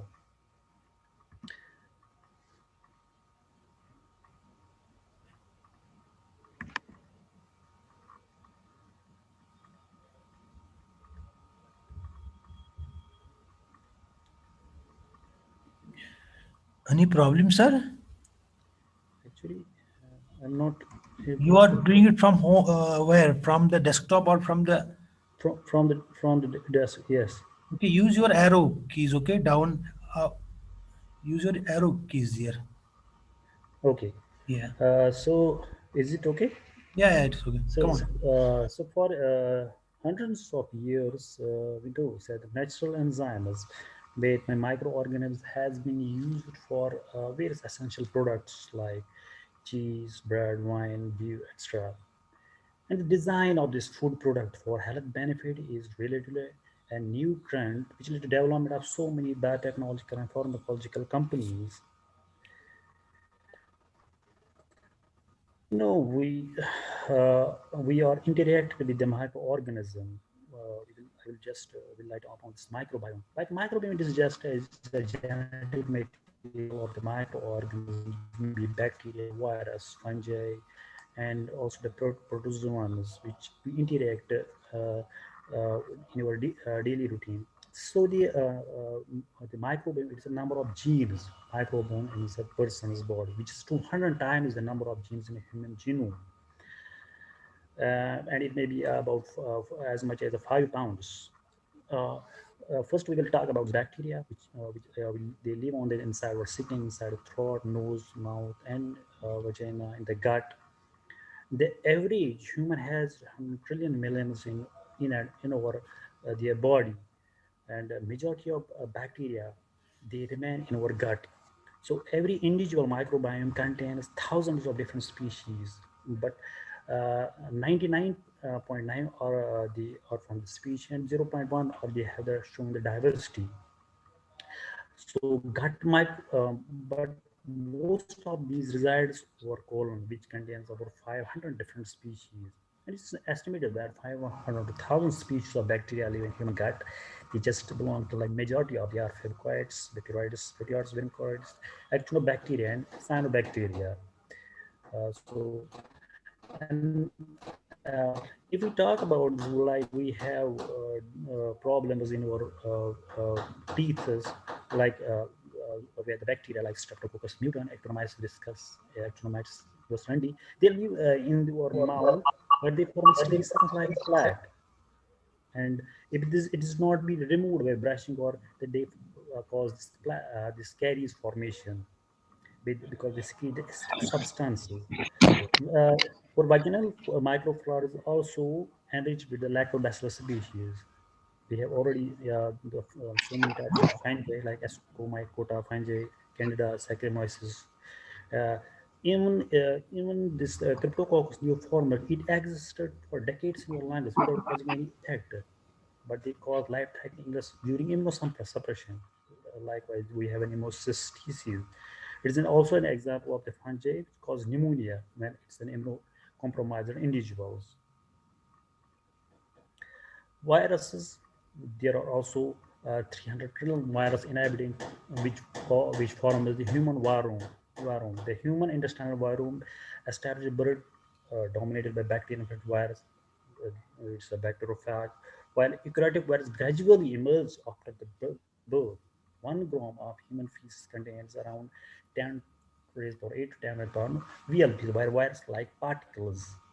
Also, we have the protozoas in our human gut, pathways like Cryptospora species, Gardia intestinalis, and Antimicrobial histolytica.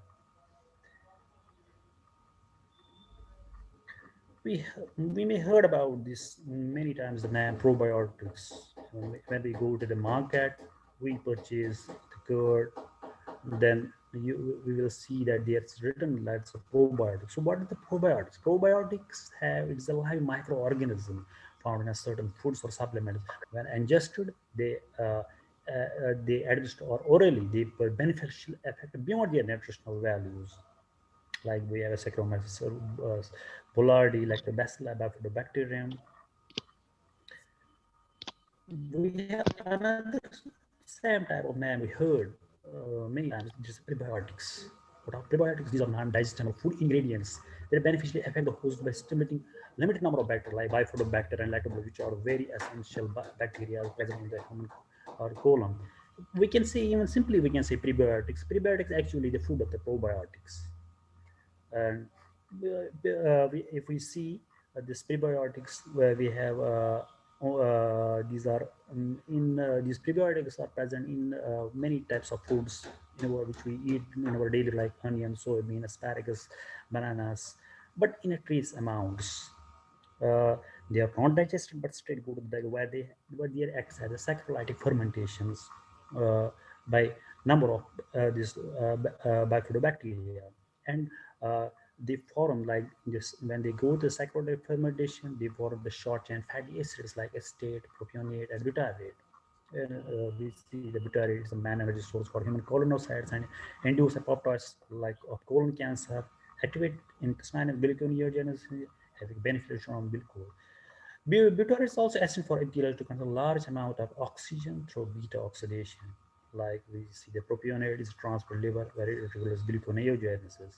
ST is the most abundant short-chain fatty and essential metabolite for the growth of other bacteria reaches. Peripheral where it is used in the cholesterol metabolism.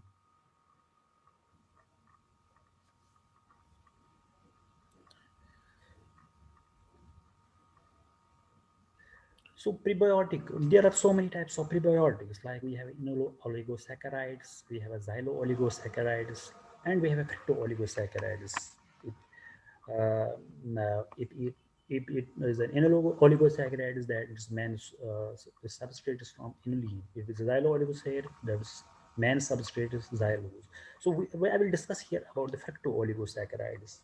Fructo-oligosaccharides, it's the oligosaccharides of fructose contain sugar moiety. They are mainly composed of fructose, glucose, and short chain.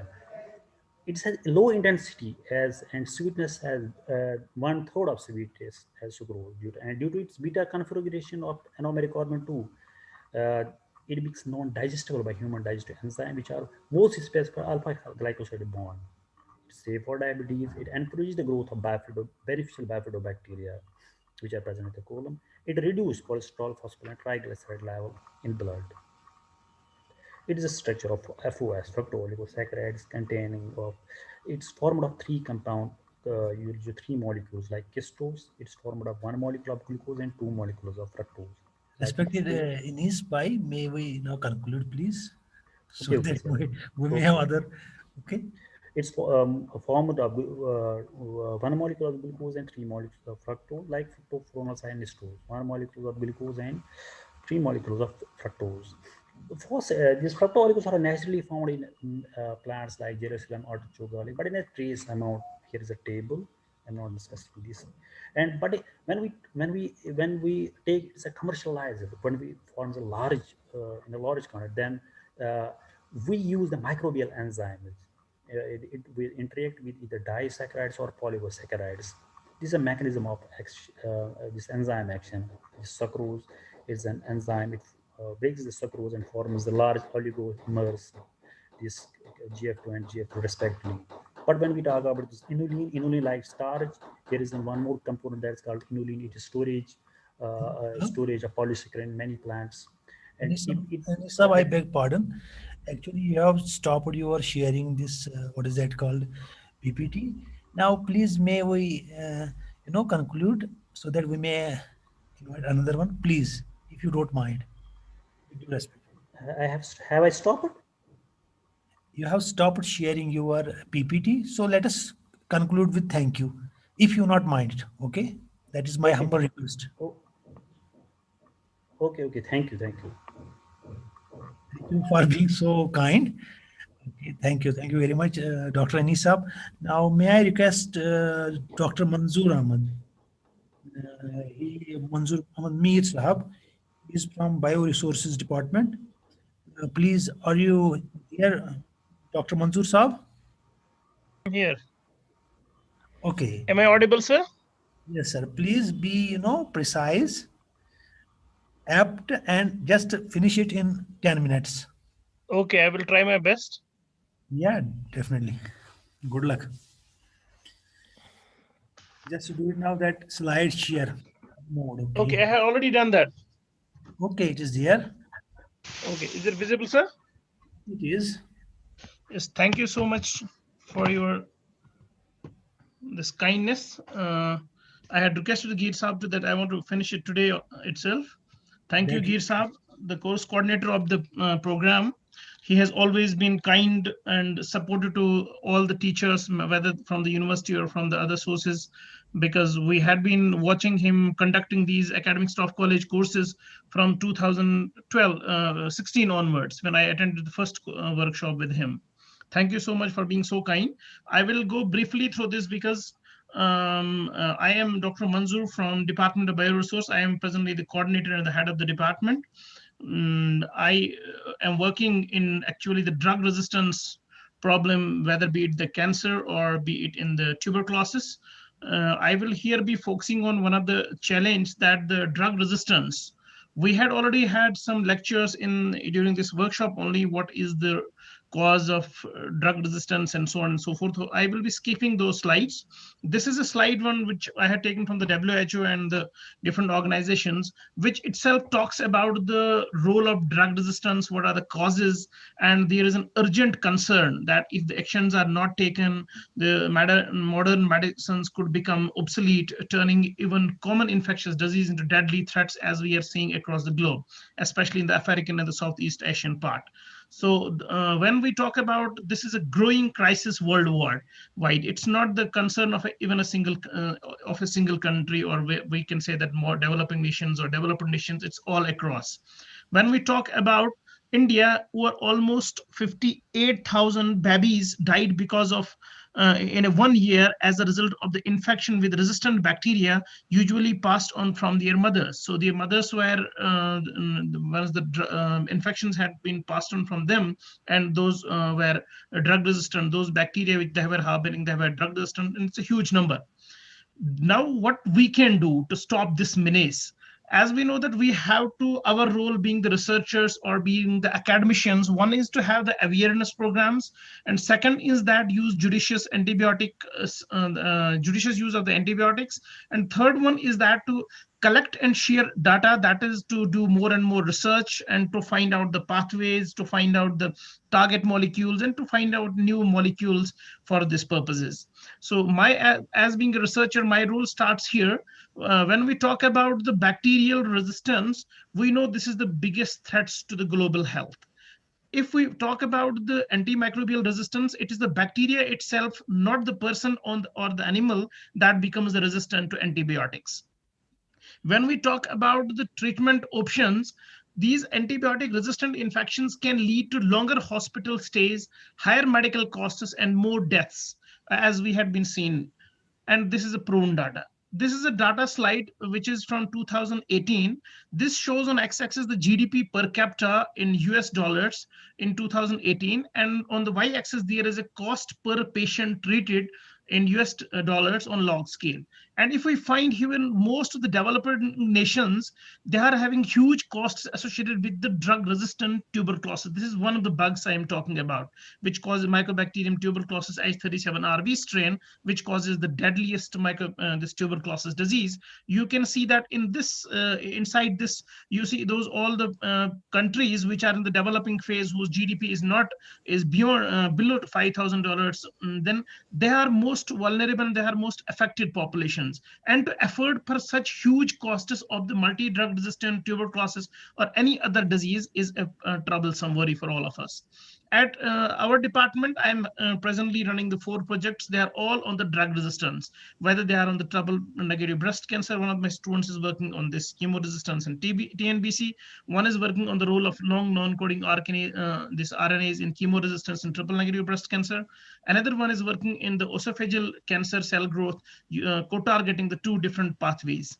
Then the 4th one is working on the tuberculosis. Why I had chosen the tuberculosis over here, because we know that the 1/3 of the world population is already suffering from this.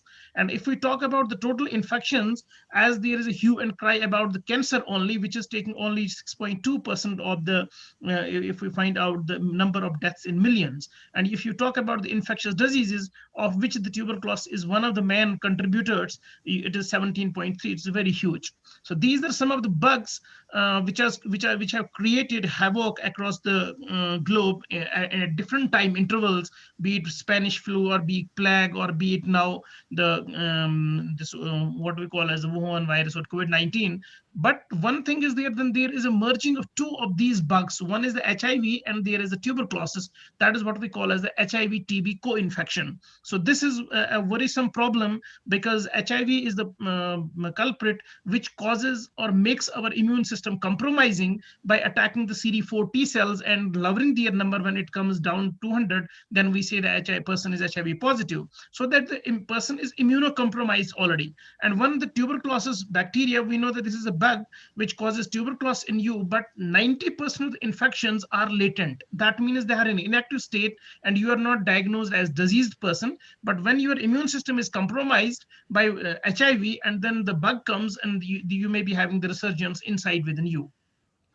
So these are the various pathogens, and among them, the 3 leading diseases, one is because of the viruses, one is because of the bacteria, and one is the protozoans.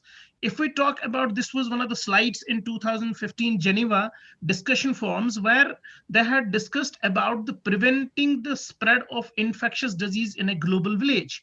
Because right now we are having the global village, not in terms of the information and communication technology, but also in terms of the tourism, in terms of the urbanization, and in terms of the transport facilities across the globe, in terms of the people traveling across the globe for different purposes, for employment, for education, and so on. And we had seen the repercussions of that in 2019. Just within 2 or 3 months, the WHO has to declare COVID-19 as a pandemic across the globe, because it spread from a small market in the Wuhan and it has engulfed whole of the universe. This slide tells us all about, but it will take hours to explain this slide. But we all know what are the different things, precautions, what are the different reasons or causes for this transmission, which is happening so fast. Like health security issues are there, revisiting the traditional containment of these pathogenic agents. Then there is urban epidemics are there. Then there is tourism industry involved. Then there is global education and this travel system, which is involved in this. There was on the cover of the Time magazine, as all of us know that it's one of the oldest magazines the world has. It was on the cover of the Time magazine that we are on a time bomb. That because of this global epidemic of multi-drug resistant tuberculosis, we are sitting on a time bomb, because 1/3 of the world population is already infected with Mycobacterium tuberculosis. And God forbid, if the people start becoming infected with any of the virus or like HIV that is compromising your immune system, then there may be a resurgence of this tuberculosis and a good chunk of the world population may be wiped out from the globe. That is what we are sitting on a tip of the iceberg. What is visible to us, it's only a tip. But what the problem, magnitude of the problem, this iceberg explains it all. That is the latent tuberculosis infection, which most of the patients are having. Then there is a problem of not only drug resistant, then there are multiple drug resistance, whatever the regimens we are having available. Then there are extremely drug resistant tuberculosis strains, and then we have totally drug resistant strains, as was reported in 2018 by the Hinduja Hospital in Mumbai, that India has some strains of totally drug resistant, which are not responding to all the 4 first line drugs and not to the second line drugs as well. So the extremely XDR, or the totally drug resistant TB, is simply a death sentence to a patient.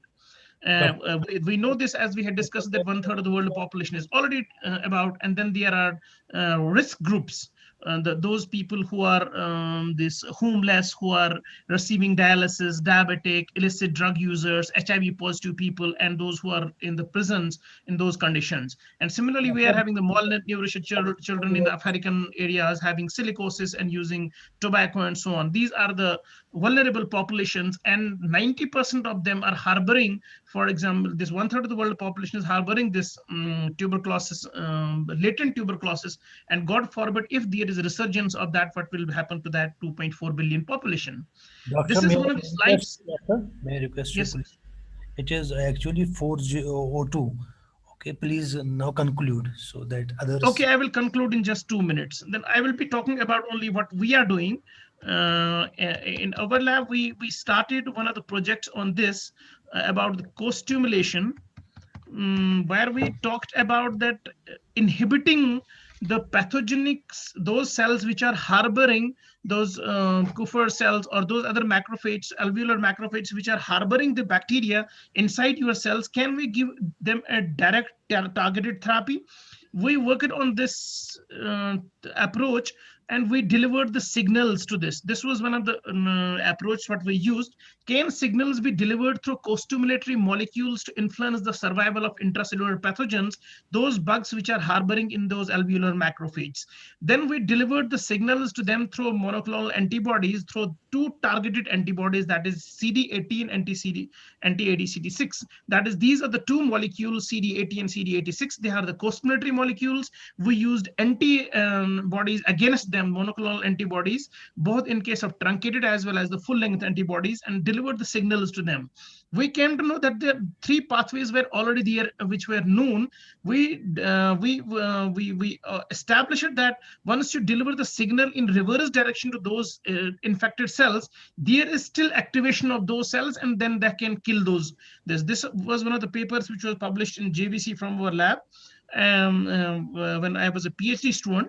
After that, when we started that, we have seen that there is reduction in the tuberculosis load or bugs in those cells which were infected with Mycobacterium tuberculosis H37RV, which causes infection in humans. And then when you are delivering the signals through these molecules, then there is significant reduction in the growth of those cells. The approach used was that if there is a cell, it is being infected by the bugs, that is the Mycobacterium tuberculosis H37, and then you are delivering the signals through these monoclonal antibodies. The cells itself are getting activated. They are producing different kinds of nitric oxide species or ROS and RNI. Then they are producing different kinds of cytokines, and they start expressing different kinds of stimulatory molecules which the bug has caused the downregulation, and then it is activating and it is clearing the pathogen.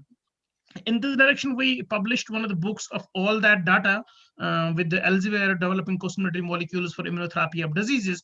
And we published some 4 or 5 papers out of that in Current Pharmaceutical Biotechnology, Experimental Opinion in Therapeutic Targets and Current Drug Targets, and so on.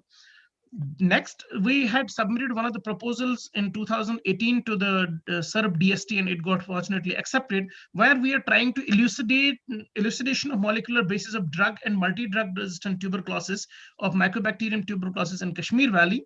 And we had some progress in that. We had collected almost 2 batches of samples of 25 each from the reference laboratories, and then we had gone for the characterization of those, and then we had tested them for different drug susceptibilities and drug resistance. And we find that because Kashmir Valley is one of the worst hit in terms of the multiple drug resistant strains, because in India it is the highest incidence of multiple drug resistant strain reporting is from our Kashmir Valley.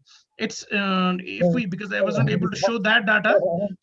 So what we have what we have observed, these in one batch, out of the 25 samples, 17 of them were drug resistant to both isoniazid as well as rifampicin. So whatever the data was published in 2017 by one of the Krishna et al. Paper, where they had shown that the Kashmir Valley shows the highest incidence of the drug resistance in entire India, that these study is proving that. Now we are in the process of validating that and going for this expression studies, and we are going for the molecular characterization of those things. And I think, thank you, because of the time, I cannot explain it better than Dr. Mir, we wish you best of luck. Indeed, it is really a very good research you are going.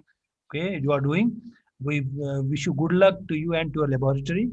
And I feel really apologetic when I am just intervening. I intervene even, but it is my duty. So please pardon me.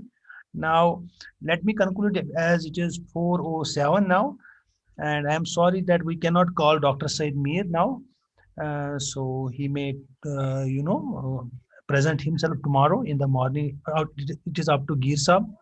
So let me conclude by saying this, that indeed Kashmir University should even patent this, science refresher course, because doing under 2G circumstances, under snow, and it is going so beautifully. And all the thanks goes to Dr. Geer and to every participant who are positively participating here. And so thank you very much to everyone for being so patient. Now it is over to you, Geer Saab, please. Yes, thank you very much, Dr. Firdaus Saab. I would say that without the active support, participation, and cooperation of all the participants and resource persons, the successful conclusion of this particular refresher course would not have been possible. I'm highly thankful to all the participants, moderators, as well as resource persons for their cooperation and support that they have lent. And the journey is still on. We have not come to the end yet. We have still a couple of days left.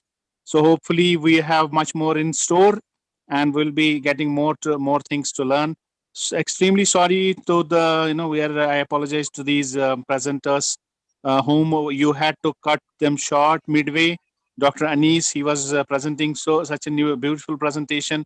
He had to somehow his presentation got dislodged of its own. I don't know what was the problem, why it got stopped, and then we had to. Dr. Manzoor Mir also had to rush through his slides. So we apologize for that. And tomorrow morning we'll meet at 10. Tomorrow, Dr. Rajiv Kumar will be moderating the morning session. In the afternoon session, Dr. Tariq Ahmad Ganai is not available because of some reason. If anybody would like to moderate the afternoon session tomorrow, let me know on the WhatsApp group, so that we can, let Dr. Tariq Saab to attend to his office work, some urgent piece of work he has back at his department. So see you tomorrow at 10 a.m. and bye for now. Goodbye. Allah Hafiz. Thank you very much.